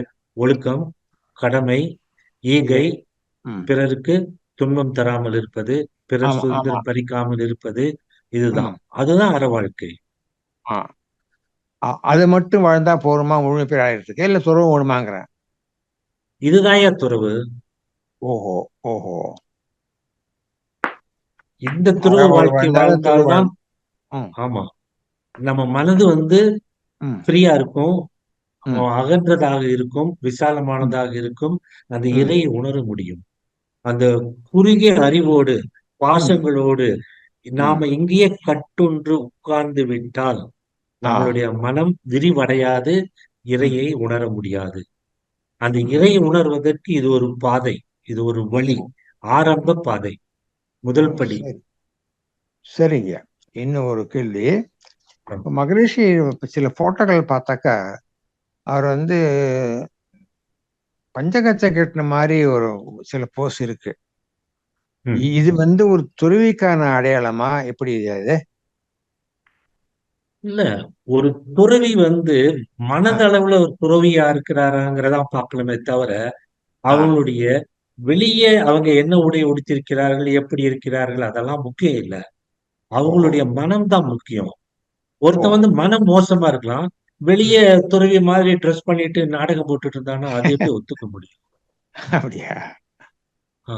Okay okay. ஏன்னா சில போட்டோ அந்த அவருடைய மாதிரி மனம் இருக்கதான். முக்கியம். ம்ஹும். வாழ்க வளமுடன். நன்றியா. அட்வான்ஸ் புது வருஷ வாழ்த்துக்கள் புது ஐயா. வாழ்த்துக்கள். நன்றி நன்றி நன்றி. நன்றி வாழ்க வளமுடன். நன்றி ஐயா நன்றி ஐயா வாழ்க வளமுடன். ம். அடுத்து சங்கர் ஐயா அவர்களை கேள்வி கேட்க அன்போடு அழைக்கிறோம். ஐயா அன்மியூட் பண்ணிக்கோங்க ஐயா. சங்கர் ஐயா. ஐயா வாழ்க வளமுடன். வாழ்க வளமுடன் ஐயா. அருமையான விளக்கங்க, அருமையான சிந்தனை. ஒன்று வந்து எண்ணத்தை பத்தி, அதாவது நான் இன்னைக்கு என்னென்னலாம் எண்ணிட்டு இருந்தேனோ அது வந்து நீங்க பதிலாவே சொல்லிட்டு இருந்தீங்க. அதாவது இந்த கீதா உபதேசத்துல ஒரு 2-3 விஷயம் சொன்னீங்க. எல்லாம் எடுத்து இங்கிருந்து எடுக்கப்பட்டது, இங்கே விட்டுட்டு போறேன்னு. அப்ப அது இன்னைக்கு நான் காலையில சிந்திச்சுட்டு இருந்தேன். இப்படி இருக்கிற நம்ம மனுஷன் வந்து ஏன் தான் இப்படி ஒரு சிந்தனையில வித்தியாசப்படுறாங்கன்னு எனக்கு தோணுச்சு. அது கரெக்டா நீங்க எல்லாம் சொன்னீங்க. அதுல இன்னொரு கேள்வி என்னங்கன்னா, அதாவது மனுஷன் மெய்ஞானி, விஞ்ஞானி, சாதாரண பாமர மக்கள், தொழிலதிபர்கள், இதெல்லாம் எத்தனையோ ஜனங்கள் இருக்காங்க. இதுல எல்லாரும் ஒவ்வொரு விதத்துல வித்தியாசமா இருக்காங்க. அதுல வேறுபாடு ஏன் இந்த மாதிரி வருதுன்னு தான் என்னோட கேள்வி. வேறுபாடு ஏன் அப்படிங்கிறது நம்ம வேதாந்தத்திலே கொடுத்திருக்காங்க இல்லையா? 16 காரணம் சொல்லிருக்காங்க. ஆமா, அதனால வேறுபாடுகள் இருக்கத்தான் செய்யும். ஆனால் அவர்கள் வேறுபாடாக இருந்தாலும் உட்புறத்தில் அவர்கள் மனிதர்கள் தான். அவ்வளவுதான். மனிதருள் வேறுபாடு என்ன? அந்த உள்புறம் இருக்கிறது மனிதன் தான். ஒவ்வொருவரும் வேறுபாடு இருந்தாலும் இந்த துறைக்கு வரணும்னா இந்த பற்றின்மையை முதலில் ஆரம்பிச்சால்தான் நாம இதுல வளர முடியும். பற்றின்மையை விட இல்லாம பற்றோடு இருந்தால் இந்த துறையில் நாம வளர முடியாது. மனம் எப்போதும் எல்லை கட்டி குறுகியதாகவே இருக்கும். எல்லை கட்டிய குறுகிய மனத்தால் நாம் எதையும் அடைய முடியாது. அந்த ஐம்புலன்களின் ஆசையிலிருந்து விடுபட்டு வரும்பொழுதுதான் மனம் விரிவடைகிறது. அந்த மனம் விரிவடையும் பொழுதுதான் நாம் அந்த இறையை நோக்கி நடக்கிறோம். நான் இவ்வளவு நேரம் சொன்னதெல்லாம் நாம் ஐம்புலன்களின் மூலம் இருந்த அந்த ஆசைகளை விட்டு விலகுவதை தான் நான் வேறொரு விதமா சொல்லிட்டு வந்துட்டு இருக்கேன். சரிங்க. நன்றி. சொல்லுங்க. கேளுங்க. அதாவது ஒரு பலதரப்பட்ட மனுஷர் இருக்காங்க. ஒவ்வொருத்தருக்கும் ஒவ்வொரு உற்சாகம் இருக்கு. எல்லா ஆமா. தரத்திலும் ஒரு படிப்புல உற்சாகம், பக்தியில உற்சாகம், வியாபாரத்துல உற்சாகம், ம். அந்த மாதிரி நிறைய உற்சாகத்துல வாழ்ந்துட்டு இருக்காங்க. ஆனா ஆன்மீகத்துல மட்டும் உற்சாகம் வர்றதுக்கு நம்ம ஈஸியா எடுத்து சொல்றதுக்கு ஏதாவது வழி இருக்குங்களா? ஏதாவது டெக்னிக் இருக்குங்களா? நான் வர வர உணர்றது என்னன்னா, யாருக்கு அந்த குடுப்பினை இருக்கோ அவர்கள் தான் இங்கு வருவார்கள். அந்த குடுப்பினை இல்லாதவர்கள் வரவே மாட்டார்கள். அதனால மற்றவங்க வர்றாங்களோ இல்லையோ, மாறுறாங்களோ இல்லையோ, நாம் ஆன்மீகத்தில் எவ்வளவு வளர்கிறோம் என்று நம்மை மட்டும் பார்த்து கொண்டு போக வேண்டும். முடிந்த அளவுக்கு நாம் சமுதாயத்தில் உதவ வேண்டும். நாம 100 பேர்த்துக்கு சொன்னா அதுல ஒருத்தர் வந்தா போதும். அந்த 99 பேர் வரலைன்னா கூட கவலைப்பட வேண்டாம் ஐயா. அதான் என்னுடைய எண்ணங்கள். சரி, சரிங்க. நன்றிங்க. வாழ்க்கலாம். எல்லாத்தையும் நம்ம மாற்ற முடியாது. மற்றவர்களை மாற்ற முடியாது. நாம் நம்மை தான் மாற்றிக்கொள்ள வேண்டும். கண்டிப்பாங்க. நன்றிங்க. வாழ்க்கலாம். வாழ்க வளமுடன். நன்றி ஐயா. அடுத்து கிருஷ்ணன் ஐயா அவர்கள் ஓசூரிலிருந்து. ஐயா வாழ்க வளமுடன். அன்மியூட் பண்ணிக்கோங்க ஐயா. ஐயா வாழ்க வளமுடன். கிருஷ்ணன் பேசுறேங்க ஓசூர்ல இருந்து. சொல்லுங்க கிருஷ்ணன். ஐயா ரெகுலரா உங்க ஜூம் மீட்டிங் அப்பெல்லாம் கம்பெனில இருப்ப இன்னைக்கு இதுல கலந்துக்கிறதுக்கு வாய்ப்பு கிடைச்சதுக்கு மிக்க நன்றிங்க ஐயா. என்னோட கேள்வி என்னன்னா, இப்போ நம்ம பற்று அளவுக்கு மீறின பற்று பொருள் மீதோ ஆட்கள் மீதோ வச்சா அதனால துன்பமும் கவலையும் தான் வருது. அது நான் அனுபவத்திலையும் கிடைச்சிருக்குது. அதுல இருந்து விடுபட்டு வரணும். அதுல எந்த பொருள் மீதோ ஆட்கள் மீதோ அளவுக்கு மீறின பற்று வைக்க கூடாது அப்படின்றத தெளிவா இன்னைக்கு புரிய வச்சிருக்கீங்க. ரொம்ப மகிழ்ச்சி. நன்றிங்க அதுக்காக. இந்த நம்ம பகவத்கீதையில சொன்ன அந்த கீதா உபதேசத்துல எனக்கு ஒரு சின்ன டவுட் இருக்குங்க. அதாவது சில நேரங்கள்ல நமக்கு ஏதாவது ஒரு துன்பமோ கஷ்டமோ, அதாவது எதிர்பாராத விதமா ஏதாவது ஒரு கஷ்டம் வந்துருது, ஒரு இழப்பு வருது அப்படின்னா, அதுக்கும் அந்த கீதா உபதேசத்துல இருக்கிற அதாவது எது நடந்ததோ அது நன்றாகவே நடந்தது அப்படின்ற வார்த்தைக்கும் ஏதோ ஒரு வித்தியாசம் இருக்கு. எது நமக்கு வந்ததே ஒரு கஷ்டம், ஆனா அதுல இருக்கிற வார்த்தை பாத்தீங்கன்னா எது நடந்ததோ அது நன்றாகவே நடந்ததுன்னா அது அதுக்கு சரியா புரிதல் இல்லைங்க. புரியுது. இப்ப நான் சொல்லட்டுமா? சொல்லுங்க. இன்னைக்கு வர்ற துன்பத்துல நீங்க அந்த துன்பத்துல உட்கார்ந்துட்டு அந்த துன்பத்துல நீங்க கடந்த காலத்துல இருக்கிறத தப்புன்னு சொல்றீங்க. இதுவரைக்கும் எது நடந்ததோ அது நன்றாகவே நடந்தது. உங்க வாழ்க்கையில இதுவரைக்கும் நடந்ததுன்னா நல்லா தானே நடந்தது. இன்னைக்கு ஒரு துன்பம் வந்தா அந்த கடந்த காலத்தை நீங்க குறை சொல்லாதீங்க. அதே சமயத்துல இந்த துன்பம் இருக்கும் பொழுது இதுவரைக்கும் எது நடந்ததோ அது நன்றாகவே நடந்தது, எதிர்காலத்திலும் நன்றாகவே நடக்கும் என்ற ஒரு நேர்மறையான மனநிலையோடு அந்த துன்பத்தை நீங்கள் எதிர்கொள்ள வேண்டும். அந்த துன்பத்தை எதிர்கொண்டு இந்த துன்பம் எதனால் வந்தது, இதனால் என்ன பாதிப்பு வருகிறது, இந்த பாதிப்பினால் நான் எந்த நிலையை அடைகிறேன், எந்த நிலைக்கு போனாலும் என்னால் மீண்டு வர முடியும் அப்படின்னு நம்மை பக்குவப்படுத்தி கொண்டு அந்த சிக்கலை தாண்டி போவதுதான் மனித வாழ்க்கை. ஓகேங்க. அந்த சிக்கலையும் ஏற்றுக்கணும் அப்படின்னு சொல்லிட்டு ஏற்றுட்டு அதைய நேர்மறையா எடுத்துட்டு கடவுள் நமக்கு கொடுத்த ஒரு சோதனைன்னு சொல்லிட்டு இதுல நான் என்ன தப்பு பண்ணேன், என்னோடது என்ன, மற்றவங்களது என்ன ஆராய்ச்சி செஞ்சு கொஞ்சம் வெயிட் பண்ணி எல்லாம் செஞ்சீங்கன்னா அதுக்கு வரும் ஒரு முடிவு நல்ல முடிவாக கிடைக்கும். இது வரைக்கும் உங்களுக்கு வாழ்க்கையில எத்தனை சிக்கல்கள் வந்திருக்கு, வராம இல்லை, அதையெல்லாம் தாண்டி வந்து விட்டீர்கள். அப்போ இன்னைக்கும் நான் இந்த சிக்கலை தாண்டி நான் போவேன். சரி. நேர்மறையான மனதை கொண்டு வரணும். சொல்லுங்க. ஓகே. அதுல இருந்து துவண்டு போயிடக்கூடாதுன்னு சொல்ல வர்றீங்க. ஆமா. ஓகேங்க.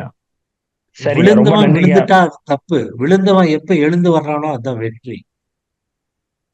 சரிங்க. ஓகேங்க. ரொம்ப நன்றிங்க. நல்லதுங்க. வாழ்க வளமுடன். நன்றி கிருஷ்ணன். வாழ்க வளமுடன். நன்றிங்கம்மா. நன்றி ஐயா. நன்றி. வாழ்க வளமுடன். அடுத்ததாக கேள்வி கேட்க வரும் அன்பர் முருகேசன் ஐயா அவர்களை அன்போடு அழைக்கிறோம். ஐயா அன்மியூட் பண்ணிக்கோங்க ஐயா. முருகேசன் ஐயா வாழ்க வளமுடன். வாழ்க வளமுடன். ஐயா டாக்டர் ஐயா வாழ்க வளமுடன். வாழ்க வளமுடன் ஐயா. என்ன கேள்விங்க, நம்ம பெரியவங்களுக்கு அவங்க படுத்து எழுந்திரிச்சு வயசானவங்க 82 வயசு ஆகுது. அவங்க நம்ம இதுல கிடையாது, மியூட்டேஷன் பங்கு பெறலைங்க. அவங்களுக்கு நான் பணியோட நல்லா செஞ்சுட்டு இருக்கிறேன். அவங்களுக்கு எந்த பாயிண்ட் டச் பண்ணோம்னா கொஞ்சம் அவங்களுக்கு ஒரு உணர்வு காலையில எழுந்திரிக்கும் போது செஞ்சா நல்லா இருக்கும். நீங்க இன்னொரு தடவை ஆக்கனே சொல்லுங்க. நீங்க இல்ல. சொல்றது எனக்கு புரியல. மாலதேவன் அவர் சொல்றது புரியுதா? அவங்க ஐயா அவங்களுக்கு எனக்கும் அவருக்கு ஒரு ஆக்கணையில டச் பண்ணி தரலாங்களா? நான் தியானம் பண்ணிட்டு தான் அவங்களுக்கு தொடுவேன். ஆக்கணைய அந்த புருவ மத்தியே அவங்களுக்கு டச் பண்ணி வாழ்வளமுடன் சொல்லலாங்களான்னு கேட்கறேன். அவங்க உடல் நலம் இல்லாம இருக்காங்களா ஐயா? இல்லைங்க, நல்லா இருக்கிறாங்க, தினேஷ் ஐயா சிறப்பா இருக்கிறாங்க, சிறப்பா இருக்கிறாங்க, சிறப்பா இருக்கிறாங்க, நல்லா இருக்கிறாங்க. அவங்க அவங்களுக்கு தவம் எடுத்துக்கிட்டாங்களா? இல்லைங்க, கிடையாது. இந்த நம்ம எக்ஸசைஸ் எல்லாம் கொஞ்சம் செய்வாங்க, ரொம்ப ஒரு 5% செய்வாங்க. ஓ சரி. ஐயா அவங்க தவம் இருக்கிறவங்களுக்கு எடுத்துக்கல சாதாரண சொல்லுங்கம்மா. அவங்க எடுத்துக்கல. இவர் எழுந்து தவம் பண்ணிட்டு அவங்களுக்கு அந்த ஆக்கினையில நம்ம தொட்டு கொடுத்து எழுப்பலாமா அப்படின்னு சொல்லி அவங்க கேக்குறாங்க ஐயா. கஷ்டம். அந்த அவங்க அந்த உணர்வு கிடைக்காது இல்லையா? அவருங்க ஆமா அந்த ஐயா, அவங்க தீட்சை எடுத்துக்காத முன்ன நம்ம அது மாதிரி பண்ண முடியாதுங்க ஐயா. சரிங்க, குருவோட அப்ப அந்த சேர்ந்து அந்த உயிராற்றல் கொடுத்து அவங்க புரியுது தீட்சை எடுத்த பிறகு நீங்க தொட்டு காட்டலாங்க ஐயா. நீங்க புரியுதுங்க. அப்போ அருள்நிதி பயிற்சி முடிச்சிருக்கணும். அதுக்கப்புறம் தான் அதை பண்ணலாம். நான் முடிச்சிருக்கிறேன். சரிங்க. வேற அவங்களுக்கும் அவங்களுக்கு பக்கத்துல இருக்கிற ஒரு தவ மையத்துல ஒரு தீட்சை வாங்கிட்டு வந்துட்டீங்கன்னா சரியாயிடும் ஐயா. ஓஹோ, அவங்களுக்கு அப்படி பண்ணணும். ஆமா, ஒரு இது பக்கத்துல போயிட்டு இப்ப உடற்பயிற்சி அவங்களுக்கு பண்ண தெரியும்னு சொல்றீங்க. இப்ப காயக்கல்பமும் ஒரு தீட்சையும் அவங்க எடுத்துக்கிட்டாங்கன்னா அப்புறம் நீங்க அவங்க அதை நல்லா உணர்றதுக்காக நீங்க தவம் பண்ணிட்டு அருள்நிதியா புரியுது இருக்கிறதுனால நீங்க புரியுதுங்க. அவங்களுக்கு சரி, அது இயலாத காரியமாச்சுங்களேன், வயசு ஜாஸ்தி. அது இல்லைங்க, வேற அவங்களுக்கு ஒரு உடம்புல ஒரு தெம்பு கிடைக்கிறதுக்கு என்ன செய்யணும் தான் கேட்கறேன். அவங்க எந்த ஒரு செஞ்சுட்டோம்னாலும் பணியோட செஞ்சு முடிச்சதுக்கு அப்புறம் வாழ்வுலாம் அதெல்லாம் ஒரு நாளைக்கு ஒரு குறைஞ்சது ஒரு 10 நடை சொல்லுவாங்க, செய்வாங்க. அவங்களுக்கு ஒரு அதை நான் பண்ணிட்டு இருக்கனால அந்த உற்சாகத்தை எல்லாமே செய்யறாங்க. அவங்களுக்கு ஒரு வலுவு கிடைக்கிறதுக்கு என்ன பண்ணணும் தான் கேட்கறேன். அவங்களுக்கு என்ன வயசாகுது? 82ங்க. சமையல இருந்து எல்லாம் அவங்க தான் செய்வாங்க. அவருக்கு எது பிடிக்குதோ அதை செய்ய வைங்க. அது ஆ ஆசையோட செய்வாங்க. அதான் அவங்களுக்கு மனசுக்கு தெம்ப கொடுக்கும். ரைட்டுங்க. நன்றிங்க, அப்படிதான் செய்யணும். நன்றிங்க, வாழ்க நன்றிங்க. வளமுடன். வாழ்க வளமுடன், வாழ்க வாழ்க வளமுடன். வளமுடன். நன்றி. வாழ்க வளமுடன். நன்றிங்க ஐயா, நன்றி. அடுத்து பாப்பு அவர்களை கேள்வி கேட்க அன்போடு அழைக்கிறோம். வாழ்க வளமுடன். அன்மியூட் பண்ணிக்கோங்கம்மா. சரிம்மா, வாழ்க வளமுடன். ஐயா வாழ்க வளமுடன். ரொம்ப வாழ்க அருமையா வளமுடன் ஐயா. இருந்ததுங்க, ரொம்ப அருமையா இருந்ததுங்க. உங்களை சிந்தனை பற்றற்று ரொம்ப அருமை. எனக்கு ரொம்ப பிடிச்ச டாபிக் தான் அதுவும். நம்ம கடைபிடிக்கிறோம், ஓரளவுக்கு கடைபிடிக்க முடியுது. இருந்தாலும் அந்த மகிழ்ச்சி சொன்ன 5 பற்றுல குரல், பொருள், புகழ், செல்வாக்கு, புலனின்பம், மக்கள்ல 4 வந்து நம்ம நல்லாவே கடைபிடிக்க முடியுது. இந்த மக்கள்னு வரும்போது அதான். அது அது வரத்தாங்க செய்யுது. அவங்களுக்கு ஒரு நல்லது கெட்டதுன்னு வரும்போது நம்ம வந்து அது நம்ம குடும்ப வயல்ல இருக்கிறனால பாதிக்கதான் செய்யுது. அது எல்லாம் அது எப்படிங்க நம்ம அது பண்ண முடியும்? கஷ்டமா. பெண்களுக்கு அந்த பாசம் உண்மையிலேயே கண்ணை மறைக்கும். அது எப்படி நான் நல்லாவே தெரியுது. நம்ம வந்து ஓரளவுக்கு கடைபிடிக்க முடியுது, ஓரளவுக்கு முடியுதுங்கய்யா. இருந்தாலும் முடியாதும்மா. வந்து கொஞ்சம் அந்த இதுல போகத்தான் செய்யுது. அந்த குழந்தைங்க அம்மான்னு வந்து அவ்வளவுதான், எல்லாம் உடைஞ்சிடும். அதுதாங்கய்யா. ஒன்றும் பண்ண முடியாது. அதான் ஏன்னா நம்ம ஞானிகள் இல்லை, குடும்ப வயல்ல தான் correct. இருக்கிறோம். அதனால அது இருக்கிற வரையில் நமக்கு இருக்கதான் செய்யுது. இருந்தாலும் முயற்சி பண்ணி பாருங்க. அவங்க இந்த அதுதான். குழந்தைகளும் நம்ம வீட்டு கல்யாணம் ஆகி வெளியே போய் அவங்க வாழ போயிட்டாங்கன்னா நம்ம கையை விட்டு போயிடுவாங்க. ஆமா அதுக்கப்புறம் ஆமா. அவங்கவுங்க கால நிக்கிறதுக்கு விடணுமே தவிர மறுபடியும் நம்ம பாசத்தை காமிச்சு அவங்கள அது திருப்பக்கூடாது. நீ எங்க அதுதாங்க இருந்தாலும் நன்றாக வாழ வேண்டும் அப்படின்னு வாழ்த்திட்டு நம்ம வீட்டுல உட்கார்ந்துட வேண்டியதான் நல்லது. அதுதாங்க அப்படிதாங்க முடியுது. ஓரளவுக்கு அப்பவும் கொஞ்சம் நமக்கு அது இருக்கதான் செய்யுது ஒரு பக்கம், எப்படி நீங்க இருந்தாலும். சொல்றது உண்மைதாம்மா. நான் என்னதான் சொன்னாலும் ம். தத்துவம் தான், வாழ்க்கை தான். அதுதாங்க. ஆனாலும் நம்ம அந்த தத்துவத்தையும் ஒரு பிடிக்கலைன்னா வாழ்க்கையில ஒரு ஆமா சுயநலத்தோட போயிடுறீங்க. உங்க குடும்பத்தோட நீங்க போயிடுறீங்க. மற்றவங்களுக்கு கரெக்ட். எந்த வித உதவியும் இல்லாம போகுது. முதல்ல மாதிரி இல்லாம இப்ப நம்ம ஓரளவுக்கு அந்த பற்றுல இருந்து கொஞ்சம் நம்ம விடுபட முடியுதுங்கய்யா. ஒரு ஆ, இது நடக்கும்போது நம்ம வந்து ஏத்துக்கக்கூடிய பக்கம் வந்துருதுங்கய்யா. அப்போ அது ம- கரெக்ட். ம- அவ்வளவுதான். ஆமாங்க, அந்த அளவுக்கு நம்ம இருக்க செய்ய முடியுது. வேண்டியது செஞ்சிடணும். அவ்வளவுதான். ஆமாங்க அதுக்கு ஆமாங்க. மேல போகக்கூடாது. நமக்குன்னு கட்டாயம் இருக்கிற கடமைய நம்ம ஒழுங்கா அஹ் செஞ்சு முடிச்சிடணும். அதுல கட்டாயம். ஒரு குறை வைக்க கூடாது. அவ்வளவுதான். அவ்வளவுதான் அவ்வளவுதான். ஆமாங்க. ஒரு நிலைமைக்கு மேல அவங்களுக்கு அது தேவையில்லைங்கிறப்ப நம்மளும் விட்டுறணும். விட்டுருங்க விட்டுருங்க. அதான். வாழ்க வளமுடன். ரொம்ப நன்றிங்க ஐயா. அருமையா இருந்ததுங்க. வாழ்த்துக்களுங்க. உங்கள் பணி சிறக்கட்டும் ஐயா. வாழ்க வளம். வாழ்க வளமுடன். நன்றிங்க ஐயா, நன்றி. வாழ்க வளமுடன். இந்திராணி அம்மா அவர்களை கேள்வி கேட்க அன்போடு அழைக்கிறோம். அம்மா அன்மியூட் பண்ணிக்கோங்கம்மா. அம்மா வாழ்க வளமுடன் அம்மா. வாழ்க வளமுடன். வாழ்க ஐயா வளமுடன். சொல்லுங்கம்மா. வாழ்க வளமுடன் ஐயா. ரொம்ப சொல்லுங்கம்மா. பற்றற்று இருக்கிறது எப்படின்னு சொன்னீங்க ஐயா. அதெல்லாம் எப்படின்னு நான் மனசுக்குள்ள கால்குலேட் பண்ணி பார்க்கிறேன். அது வெறுத்துட்டு போனாதான் பற்று இல்லாம இருக்கும் போல தோணுது ஐயா.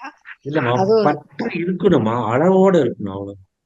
அஹ், சாமிஜி சொல்லியிருக்காங்க, நம்ம ம். மனவளக்கலையில தேர்ச்சி பெற்றோங்கிறதுக்கு அடையாளம் நம்முடைய ம். குடும்பம் தான். உரைகள்லா குடும்பத்தை தான் வச்சுக்கணும் ம். நினைக்கணும் அப்படின்னு சொல்லியிருக்காரு.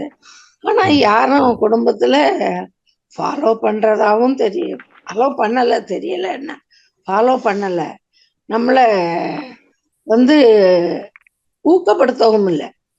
அதே அதை பத்தி சமயத்துல நம்ம கவலைப்படக்கூடாதுமா. ஆமா, மற்றவங்களை பத்தி நம்ம கவலைப்படக்கூடாதுமா. நான் குடும்பத்தை நம்ம நம்மளுடைய குடும்பத்தை செஞ்சுட்டு போயிட்டே இருக்கணும். நான் குடும்பத்தை சொல்றேன் ஐயா. அதான் வெளியில குடும்பத்துல ஆஹ் இல்ல அவங்க ஃபாலோ பண்ணலாமே, இல்லைன்னா அப்ரிஷியேட் பண்றது இல்ல, ஆனா தடை சொல்றது இல்ல, அவ்வளவுதான். அந்த அவ்வளவுதான். தடை சொல்லாம இருந்தா போதும். அவ்வளவுதான். நான் எதிர்பார்க்கறது தப்பு வேண்டாம். யாராவது ஆமா, ஒருத்தராவது தப்பு. கரெக்ட். நீங்க ரொம்ப எதிர்பார்க்கிறீங்க. அஞ்ஞானம் கேட்க மாட்டேங்குது ஐயா. பற்றற்றுன்னு தான் வர்றப்ப வரட்டும் நமக்கு என்ன அப்படின்னு சொல்லி இருக்க முடியல. அந்த வாழ்த்து அதான் தாய் பாசம் அது. எல்லாத்தையும் கத்துக்கிறாங்களே, எதையோ ஆமா. வெளியில போய் கத்துக்கிறாங்க. வீட்டுக்குள்ள 2 வேளையும் ஜூம் நிகழ்ச்சியில இருக்கிறாங்க, தவம் பண்றாங்க, எக்ஸசைஸ் பண்றாங்க. இந்த சின்ன பிள்ளைங்க டீனேஜ் அவங்க எல்லாம் வந்து இது என்ன எப்படி ஏதாவது கேட்பாங்கன்னு பாக்குறேன். அது ரொம்ப இந்த எண்ணம் அவங்கள போய் தாக்குமான்னு தெரியல. வாழ்க வளமுடன் சொல்ல வச்சிருக்கேன், அது மட்டும்தான் என்னால முடிஞ்சது. எல்லாரும் வாழ்க வளமுடன். மற்றவங்களுக்கு குட் மார்னிங் சொன்னா எனக்கு வாழ்க வளமுடன் சொல்ற மாதிரி ஒரு சூழலை உருவாக்கி இருக்கேன் ஐயா. அவ்வளவுதான். எனக்கு அது பத்தாது போல இருக்கு. பற்றற்று இருக்கணும்னு நினைக்கிறேன். நடக்கிற போது நடக்கட்டும்னு. நடக்கட்டும். அவ்வளவுதான். அதான். அது நம்ம வயசுக்குள்ள பார்க்க முடியாது போல தோணுதேன்னு ஒரு தொய்வு மனசுல, ஒரு தொய்வு ஏற்படுது. அது ஒரு ஆசைதான். நம்ம வயசுக்குள்ள பார்க்கணும் அப்படின்னு நம்ம எதிர்பார்க்கிறது ஒரு ஆசைதான். நடக்கிறது நடக்கட்டும். அவங்க நல்லா இருக்கட்டும். நம்ம வாழ்த்திட்டு போயிட்டே இருக்க வேண்டியதுதான். மேபி நடக்கலாம் இல்லையா ஐயா? அவ்வளவுதான். நடக்கலாம், நடக்கட்டும். எது நடந்தாலும் நல்லதாதான் நடக்கும். நல்லதான் நடக்கும். அதோட விட்டுணும். நம்ம எதிர்பார்க்கிறத விட வேற விதமா நல்ல விதமா நடக்கலாம். அதான் முக்கியம். இப்ப இருக்கிற குழந்தைகளுக்கு எல்லாம் அறிவு அதிகம். இன்னும் நல்லா வருவாங்க. ரொம்ப சீக்கிரம் எல்லாத்தையும் புடிச்சுக்கிறாங்க. ஆமா. எல்லா டெக்னாலஜி எல்லாமே அவங்க சீக்கிரமா இருக்கு. இது நம்மளை விட அவங்களுக்கு ஜாஸ்தி தெரியுது. கரெக்ட். புறக்கணிக்கிறாங்க. இது தேவையில்லைன்னு நினைக்கிறாங்க. பெற்றோர்களும் அப்படித்தான், பிள்ளைகளும் ஒரு லெவலுக்கு மேல தேவையில்லைன்னு அவங்க ஒதுக்கிடுவாங்க. அது நம்ம ஒத்துக்கணும். அவங்க ஒதுக்குறதுக்கு முன்னால நம்ம ஒதுக்கிடணும். அதுதான் மன்றத்துல வர்றாங்க, நம்மளை தேடி வர்றாங்க. என்ன இதுக்கு என்ன செய்யலாம், இது என்ன பண்ணலாம்னு கேக்குறாங்க. நம்ம சொல்றத அவங்க ஏத்துக்கிறாங்க. அத அவங்க செய்யறாங்க. செஞ்சு பலன் அடைஞ்சேன்னு நம்மகிட்ட சொல்றாங்க. ஆனா அவங்க குடும்பம் இல்லையே அப்படிங்கும்போது அது ஒரு நிறைவு பெறாத ஒரு நிலையா தெரியுது. ஆசைன்னு சொல்ல முடியாது, இன்னும் நிறைவு இல்லை போல இருக்கு அப்படின்னு தோணுது. எப்படி நடக்கும். நடக்கும்? வாழ்க்கை வளமுடன். நல்ல நடக்கும். வாழ்க நல்ல வார்த்தை. புது வருஷத்துக்கு நல்ல வார்த்தை சொன்னீங்க ஐயா. எல்லாம் நடக்கும். புத்தாண்டாவது நிச்சயம். யாராவது ஒரு பிள்ளைங்க 8 பேர் இருக்காங்க பேர பிள்ளைங்க, யாராவது ஒருத்தராவது இதை நான் எடுத்துக்கிறேன் பாட்டின்னு செய்வாங்களான்னு ஒரு வருவாங்க. ஆர்வத்தோட இருக்கேன் ஐயா. நல்லது நடக்கட்டும் ஐயா. வாழ்க வாழ்க வளமுடன். புத்தாண்டு வாழ்த்துக்கள் ஐயா. நன்றி நன்றி. வாழ்க வாழ்க வளம். வளமுடன். நன்றி ஆம், நன்றி ஆமா, நன்றி அம்மா, புத்தாண்டு நன்றி வாழ்த்துக்கள். உங்கள் தொண்டு நன்றி தொடர். அம்மா, வாழ்க மிக்க வளமுடன். மகிழ்ச்சி. நன்றி நன்றி அம்மா, நன்றி. வாழ்க வளமுடன். அடுத்து நளினி அம்மா அவர்களை கேள்வி கேட்க அன்போடு அழைக்கிறோம். அம்மா அன்மியூட் பண்ணிக்கோங்கம்மா. நளினி அம்மா, நளினி அம்மா அன்மியூட் பண்ணிக்கோங்க. வாழ்க வளமுடன். ஆமா, வாழ்க வளமுடன் ஐயா. வாழ்க வளமுடன். வாழ்க உங்களோட வளமுடன். சொற்பொழிவு ரொம்ப நல்லா இருக்குங்க ஐயா. நான் எப்பவுமே உங்களதெல்லாம் கேட்பேன். மௌனத்துல இருக்கிறனால நீங்க பேசும்போது அன்னைக்கு கேள்வி கேட்க முடியாது. இன்னைக்கு ஒரு சந்தேகம் ஐயா. அதாவது வந்து நம்ம ஒருத்தருக்கு நம்ம பிள்ளைங்க பாதி பேச்சு கேட்டாலும் கேட்குறாங்க. இப்போ ஒரு ஹஸ்பண்டே வந்து ஒரு எக்ஸசைஸ் பண்ணணும், அது பண்ணல. அவங்க உடம்பு நல்லதுக்கு தான் சொல்றோம். ஆனா வந்து நம்ம மனவளக்கலையில இருக்கிற பேராசிரியங்க எல்லாரும் சொல்றாங்க, ஒரு நீங்க சொல்றது சொல்லி அவங்க கேட்கலன்னா விட்டுணுன்றாங்க. ஆனா அந்த இடத்துல மட்டும் நம்ம விட்டுணும்னு நினைச்சா கூட அந்த நம்மளோட அது பாசம்னு சொல்ல முடியாதுங்க ஐயா. அது அவங்க நல்லதுக்கு நம்ம சொல்லணும். நாளைக்கு அவங்க படுக்க கூடாதுன்றதுக்காக நம்ம திருப்பி திருப்பி சொல்றோம். அது மௌனத்திலையும் சங்கல்பம் பண்ணும்போது இனிமேல் திருப்பி திருப்பி சொல்லியும் அவங்க கேட்கலையே, இத்தனை வருஷமா கேட்காதவங்களா கேட்க போறாங்கன்னு விடுற அளவுக்கு மனப்பக்குவம் வரலைங்க. அது ஏன் அடுத்த அப்புறமும் நம்ம அதை நீங்கெல்லாம் செஞ்சிருந்தா நல்லா இருக்கும்னு சொல்றாலும் அப்பவும் அவங்க அதை பொருட்படுத்தலைன்னும் போது அந்த இடத்துல நம்ம உடனே தெளிவாயிடுறோம். ஆனாலும் அந்த இடத்துல நம்ம திருப்பி திருப்பி சொல்றது தப்புங்க தான் தெரியுதுங்க ஐயா. அதுக்கு எப்படி கண்ட்ரோல் பண்றதுங்க ஐயா? ஆமா, நீங்க வாழ்த்திட்டே இருங்க. ஒரு காலத்தில் நடக்கும். நீங்க அவங்களுக்கு ஒரு முன்னுதாரணமா இருக்கீங்க. அது ஒரு காலம் அது மனசுல அவங்களுக்கு ஒரு மன மாற்றம் வரும். நிச்சயமா நடக்கும். அதனால நீங்க செய்யறத செஞ்சுட்டே இருங்க. நம்ம குழந்தைகளுக்கு ஒரு அளவுக்கு மேல அட்வைஸ் கொடுக்க கூடாதுமா. அது இல்லைங்க அவங்க ஐயா, வெறுத்துருவாங்க நம்மள. அவங்க கேட்டுக்கிறாங்க. அவங்க செய்யறமான்றாங்க. நம்ம வீட்டுல இருக்கிறவங்க வந்து வாழ்க்கை துணைவரங்கள்லாம் தான் நீ விடுன்றாரு அவரு. அப்போ பசங்க சொல்றாங்க, அப்பா அம்மா அவருதான் விடுன்றாரு, நீங்க விட்டுருங்கம்மான்னு தான் பசங்க நம்மளுக்கு அட்வைஸ் பண்றாங்க ஐயா. அத வந்து ஏன் ஒரு நல்லதுக்கு அவங்க உடம்புக்கு சொல்றோம், அடிக்கடி உடல் நலம் பாதிக்குதேன்னு சொல்லும் போது நமக்கு அந்த இடத்துல பற்றே கிடையாது, பாசம் கிடையாது, பற்றற்று தான் இருக்கும். ஆனாலும் திருப்பி திருப்பி சொல்ல வருது, அது சொல்லாத இருக்கணும்ன்றதுக்கு தான் என்ன படம் வாழ்த்துறோம். எத்தனையோ வருஷமா வாழ்த்திட்டு இருக்கேன், 20 வருஷமா. ஆனாலும் அவங்க பதிவுங்களாங்க ஐயா. இல்ல, அந்த வயசு வரணுமா? இன்னும் அவங்க குழந்தை. நமக்கே ஞானம் எப்ப வந்தது? 40 இல்லங்க வயசுக்கு ஐயா, மேலதான் நமக்கே ஞானம். 75ங்க ஐயா அவருக்கு. 75 ஆயிடுச்சு. நானும் 40ல இருந்து சொல்லிங்கிறேன். இப்ப எனக்கே 72 ஆயிடுச்சு. 72லயும் நான் சொல்லிருக்கிறேன். இன்னைக்கும் அவர் முடியாத படுத்துட்டு இருக்காரு. அப்பவும் இப்போது கொஞ்சம் கை கால பால அசைங்க, அதை பாலை போட்டு ஒரு கையை இது பண்ணுங்கன்னாலும் அதை பொருட்படுத்த மாட்டேங்கிறாங்களே. அந்த நேரத்துல நம்மளுக்கு மனநல கொஞ்சம் பாதிக்குது. உடனே அதுல இருந்து வெளிவரத்துக்கு நம்ம குரு ஐயா மகரிஷி ஐயா கத்து கொடுத்ததுல இருந்து வந்துடுறோம். அதை சொல்லக்கூடாதுன்றதுக்கு தான் நான் எப்படின்ட்டு உங்களை கேட்கிறேன் ஐயா. வாழ்த்துறோம். நிறைய விஷயங்களை நம்ம அக்செப்ட் பண்ணிட்டு போயிட்டா நம்ம அமைதியான வாழ்க்கை வாழலாம். அதுதாங்க ஐயா, அக்செப்ட் பண்றதுக்கு அளவுக்கு இன்னும் பக்குவம் வரல. அவ்வளவுதான் ஐயா. நீங்களும் உங்கள் அன்பு குடும்பமும் வாழ்க வளமுடங்க ஐயா. புத்தாண்டு நியூ இயருங்க. வாழ்க வளமுடன் உங்க குடும்பம். வாழ்க வளமுடன், வாழ்க நலமுடன் ஐயா. வாழ்த்துக்கள். நன்றிங்க ஐயா. நன்றிங்கம்மா. வாழ்க வளமுடன். நன்றி அம்மா, நன்றி. வாழ்க வளமுடன்.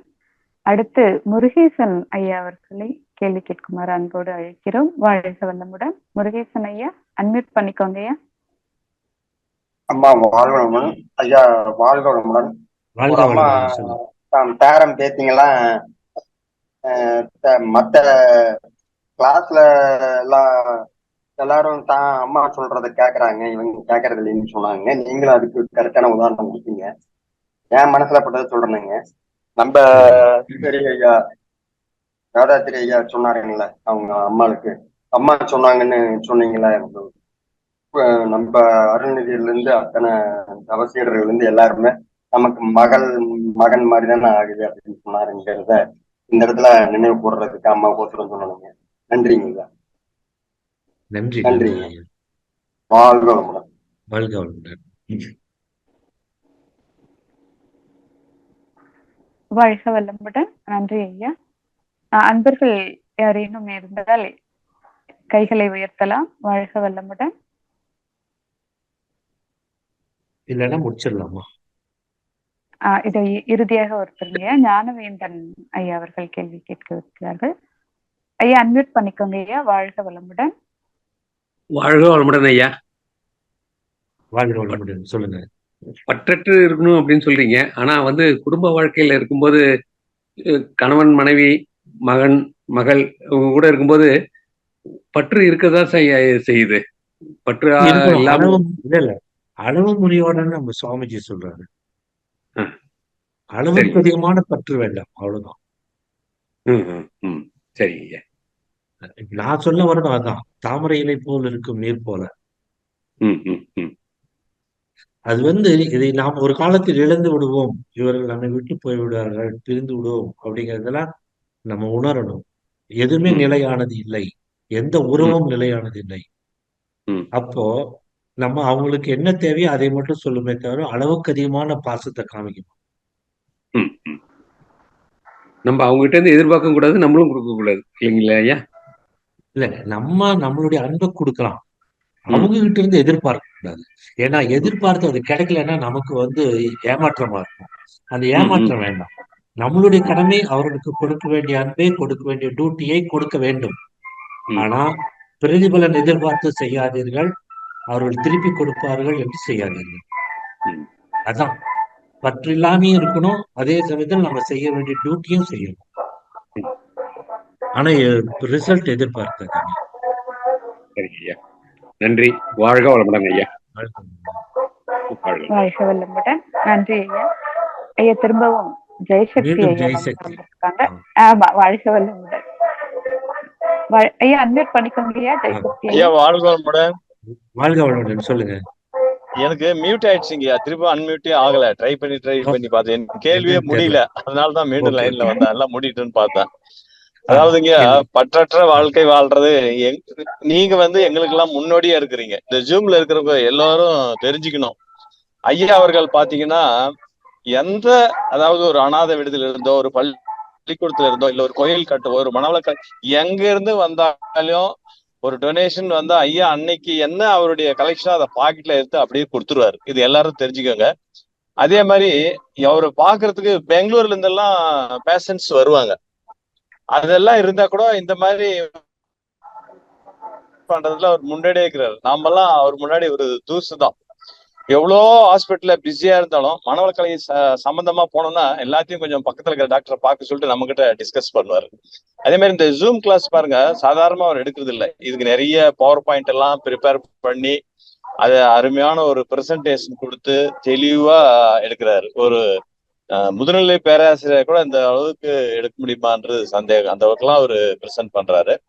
என்னுடைய கேள்வி, என்னுடைய சந்தேகம் என்னன்னாங்கய்யா, இந்த மாதிரி எல்லாம் நிறைய சர்வீஸ், அதாவது இந்த சமுதாயத்துக்கு சர்வீஸ் பண்ணி தன்னலம் பாராத நம்ம பயிற்சிகள் எல்லாம் பண்ணி நிறைய தவம் பண்ணி எல்லாமே பண்றவங்க கூட சீக்கிரமும் ஆயுட்காலம் முடிஞ்சிடுது. உதாரணம் நம்ம ராமூர்த்தி ஐயா, கடந்த ஆண்டு என்னுடைய தம்பி, இந்த மாதிரி முடிஞ்சிடுறாங்க. ஆனா என் பக்கத்து வீட்டுக்காரர், நான் ஏற்கனவே சொல்ல ஆரம்பிச்சேன், அதெல்லாம் கட் ஆயிடுச்சு. 92 வயசுங்கய்யா. உணவு சாப்பிடுறது, ஓய்வு எடுக்கிறது தவிர அந்த ஆளுக்கு வேற வேலையே கிடையாது. ஆனா இதுவரையிலேயே 92 வயசாயும் அவரு இருக்கிறாரு. இப்பதான் ஒரு உணவு சாப்பிடுறது கொஞ்சம் கொஞ்சம் குறைஞ்சிருக்குது. இதுக்கு என்னங்கய்யா காரணம்? அப்போ நம்ம பண்ற தவத்தினுடைய பயன் என்ன? காயகல்பம் செஞ்சா ஆயுள் நடிக்கலாம்னு சொல்றோம், அப்போ அதனுடைய பயன் என்ன?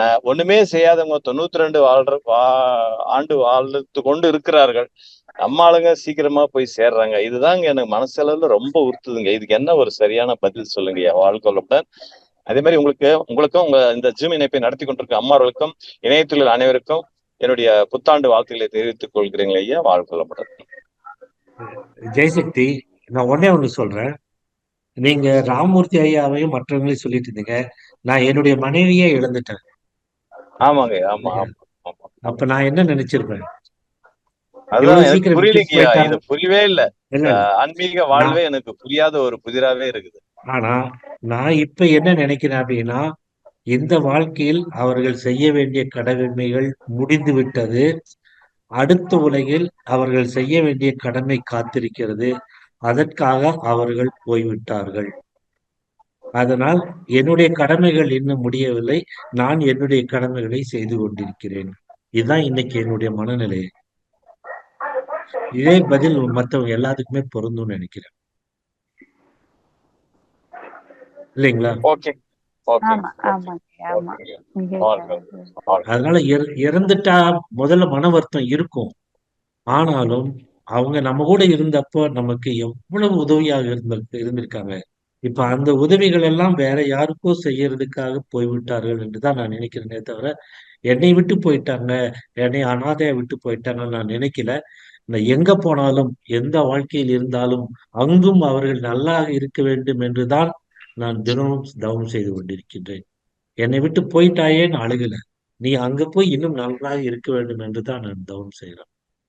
அதான் நம்ம அதாவதுங்கய்யா, ஒவ்வொருத்தரும் செய்ய வேண்டியது. அதான் நம்ம மனசுல அந்த மாதிரி ஒரு சமாதானம் படுத்திக்கணும். அப்படிதானுங்கய்யா? ஆமா ஆமா ஆமா பல பல நேரத்துல இந்த மாதிரி சமாதானப்படுத்தக்கூடிய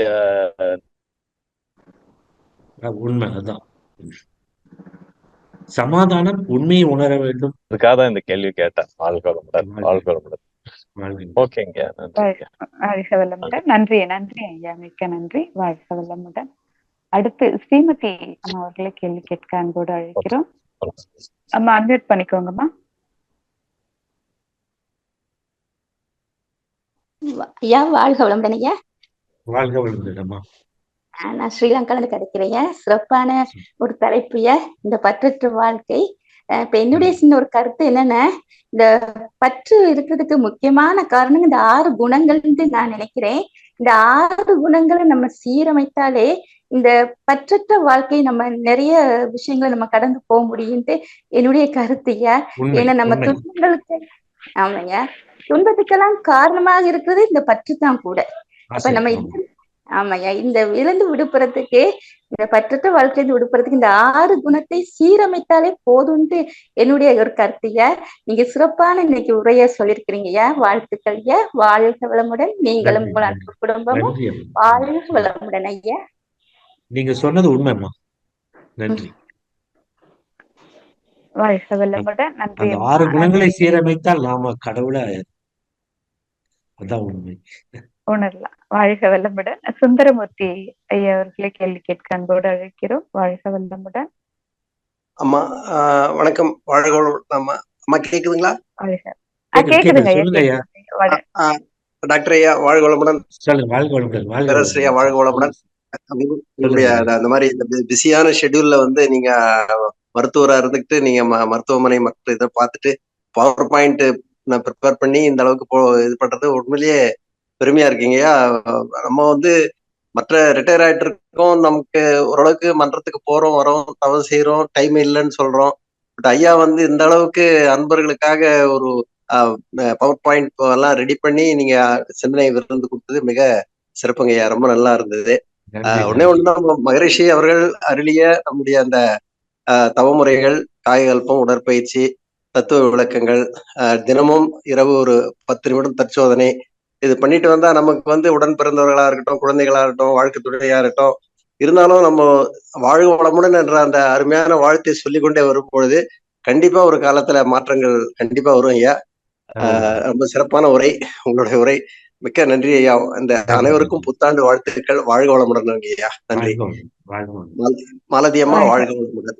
வாழ்க வளமுடன். வாழ்க வளமுடன். நன்றி ஐயா. நன்றி. அடுத்து கிருஷ்ணன் ஐயா ஒசூரில் இருந்து மீண்டும் இணைந்திருக்கிறார். வாழ்க வளமுடன். மீண்டும் கிருஷ்ணன். ஆமா, வாழ்க வளமுடன் ஐயா. பேசுறாரு கிருஷ்ணன், சொல்லுங்க. ஐயா வாழ்க வளமுடன் ஐயா. ஒரு சின்ன ஒரு என்னோட சுயநலமான வேண்டுகோள் தான் ஐயா. எங்களுக்கு இந்த இந்த குரூப்ல இப்ப பாத்தீங்கன்னா ஒரு 124 பேர் இப்போ இந்த ஜூம்ல இருக்காங்க. எல்லார்கிட்டையும் ஒரு அன்பு வேண்டுகோள் தான். அதாவது டாக்டர் ஐயா வந்து நம்ம சராசரி ஒரு மனிதன் வந்து 120 ஆண்டு காலம் வாழ முடியும் அப்படின்னு சொல்லியிருக்காங்க.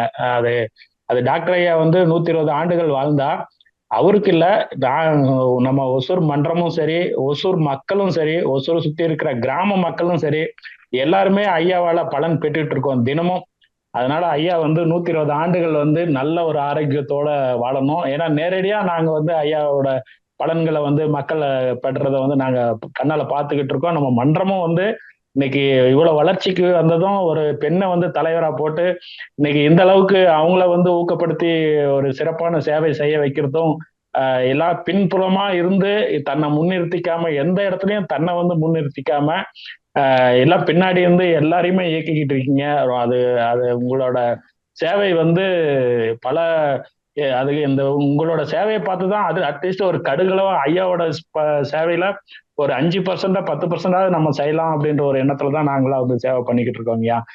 உங்களை வாழ்த்துறதுக்கு எனக்கு வயது இல்லை, இருந்தாலும் நம்ம குரூப்ல இருக்கிறவங்க எல்லாருமே ஐயாவை வந்து இது ஒன்று வாழ்த்தணும். அப்புறம் ஐயா, நம்ம அந்த உங்களோட ஜூம் கிளாஸ் வந்து நம்ம ஒசூர் மன்றத்தில் இருக்கிற குரூப்ல யாராவது ஒருத்தர் ரெகுலரா அப்டேட் பண்ணா கொஞ்சம் நல்லா இருக்குங்கய்யா. அது மட்டும் கொஞ்சம் எங்களுக்கு தகவல் வர்ற மாதிரிங்கய்யா. கண்டிப்பா வேண்டுகோளுங்க. நன்றி. ஓகே, ரொம்ப நன்றிங்கய்யா. நான் வாழ்க வளமுடன். வாழ்க வளமுடன். ரொம்ப சுயநலம். அப்படி இல்லைங்க, உங்களை பத்தின ஒரு முழு அறிமுகம் இந்த அன்பர்களுக்கு எல்லாருக்கும் தெரிவது அவங்கள ஒரு உற்சாகமூட்டதான் இருக்கும். நாமும் அதை போல ஒரு தொண்டாற்றணும் அப்படிங்கிறதுக்கு வந்து அது கண்டிப்பான ஒரு ஊக்குவித்தல் தாங்க. கண்டிப்பா சொல்றதெல்லாம் உண்மையா இருந்தாலும் நான் என்னுடைய கடமை தான் செய்யறேன், அவ்வளவுதான். வேற எதுவுமே இல்லை. என்னால முடியுது செய்யறேன். அந்த கடவுள் எனக்கு அதுக்கு உதவுகிறார். நான் சந்தோஷமா இருக்கேன், மன அமைதியோட இருக்கேன், திருப்தியோட இருக்கேன். அது போதும் எனக்கு. மகிழ்ச்சிங்க. இப்போ உங்களை இந்த வார்த்தைகளை கூட எங்களுக்கெல்லாம் ஒரு ஊக்குவித்தல், ஒரு பாடம் தான். நம்ம எவ்வளவு செய்தாலும் அதை நம்முடைய கடமையாக நாம நினைத்து நம்முடைய செயல்பாடுகளை அமைத்துக் கொள்ளும் போது வாழ்க்கை வந்து ஒரு மகிழ்ச்சியை கொடுக்கும், நிறைவை கொடுக்கும் அப்படிங்கிறதுக்கு வந்து நீங்க எல்லாம் எங்களுக்கு ஒரு உதாரணமா இருக்கீங்க. கண்டிப்பா மகிழ்ச்சிங்க ஐயா. கண்டிப்பா அந்த கடமை செய்யும் போது வரும் ஒரு சந்தோஷம்தான் உண்மையான ஆத்ம திருப்தி அப்படிங்கறதாம உண்மை, வேற எதுவுமே கிடையாது. கண்டிப்பா மகிழ்ச்சிங்க ஐயா. நன்றி.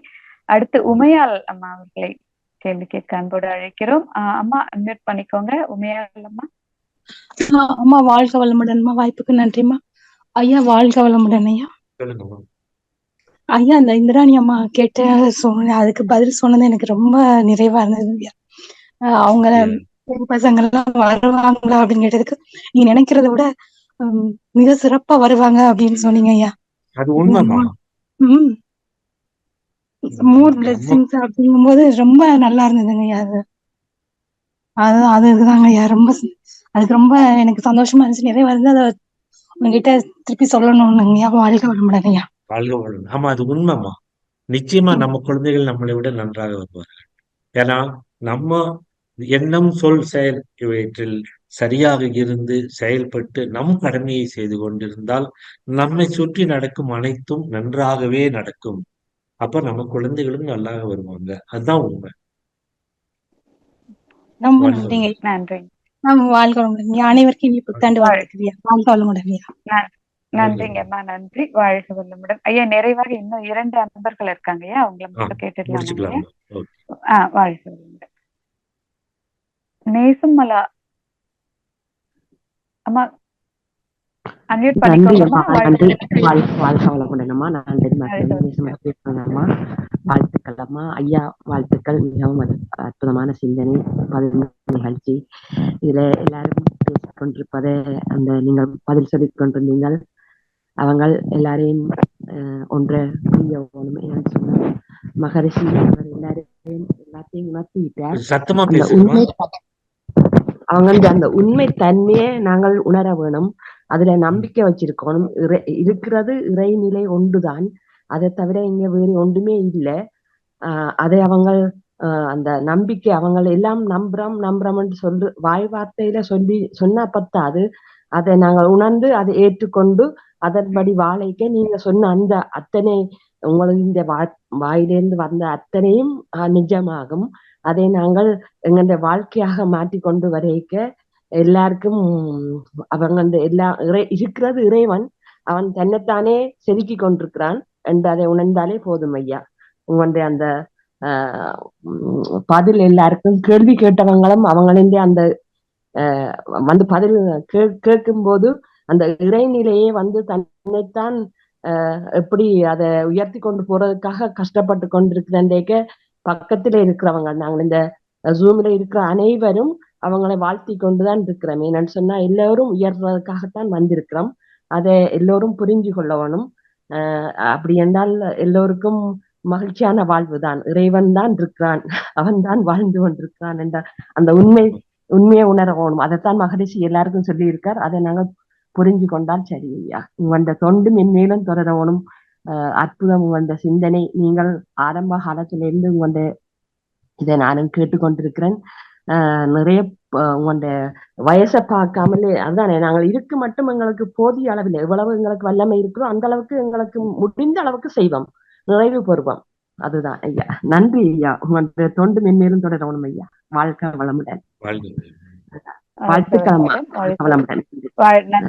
நன்றி அம்மா. வாழ்க வளமுடன். இறுதியாக உருவமால் அம்மா அவர்களை கேள்வி கேட்க அன்போடு அழைக்கிறோம். அம்மா வாழ்க வளமுடன். அன்மியூட் பண்ணிக்கோங்க. அம்மா வாழ்க வளமுடன் அம்மா. வாய்ப்புக்கு நன்றி ஐயா. வாழ்க வளமுடன் ஐயா. ரொம்ப சிறப்புங்க ஐயா.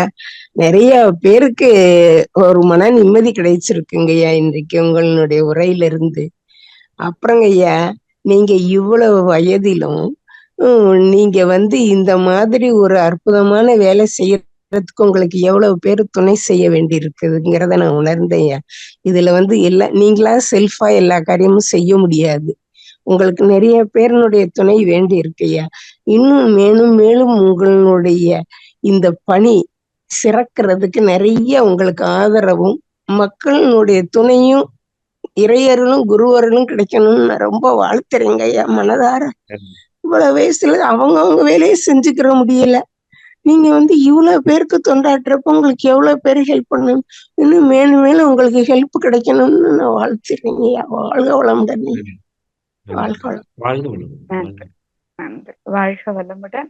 நம் கடமை அறவாழ்வின் நாட்டத்தே சிறக்கட்டும்.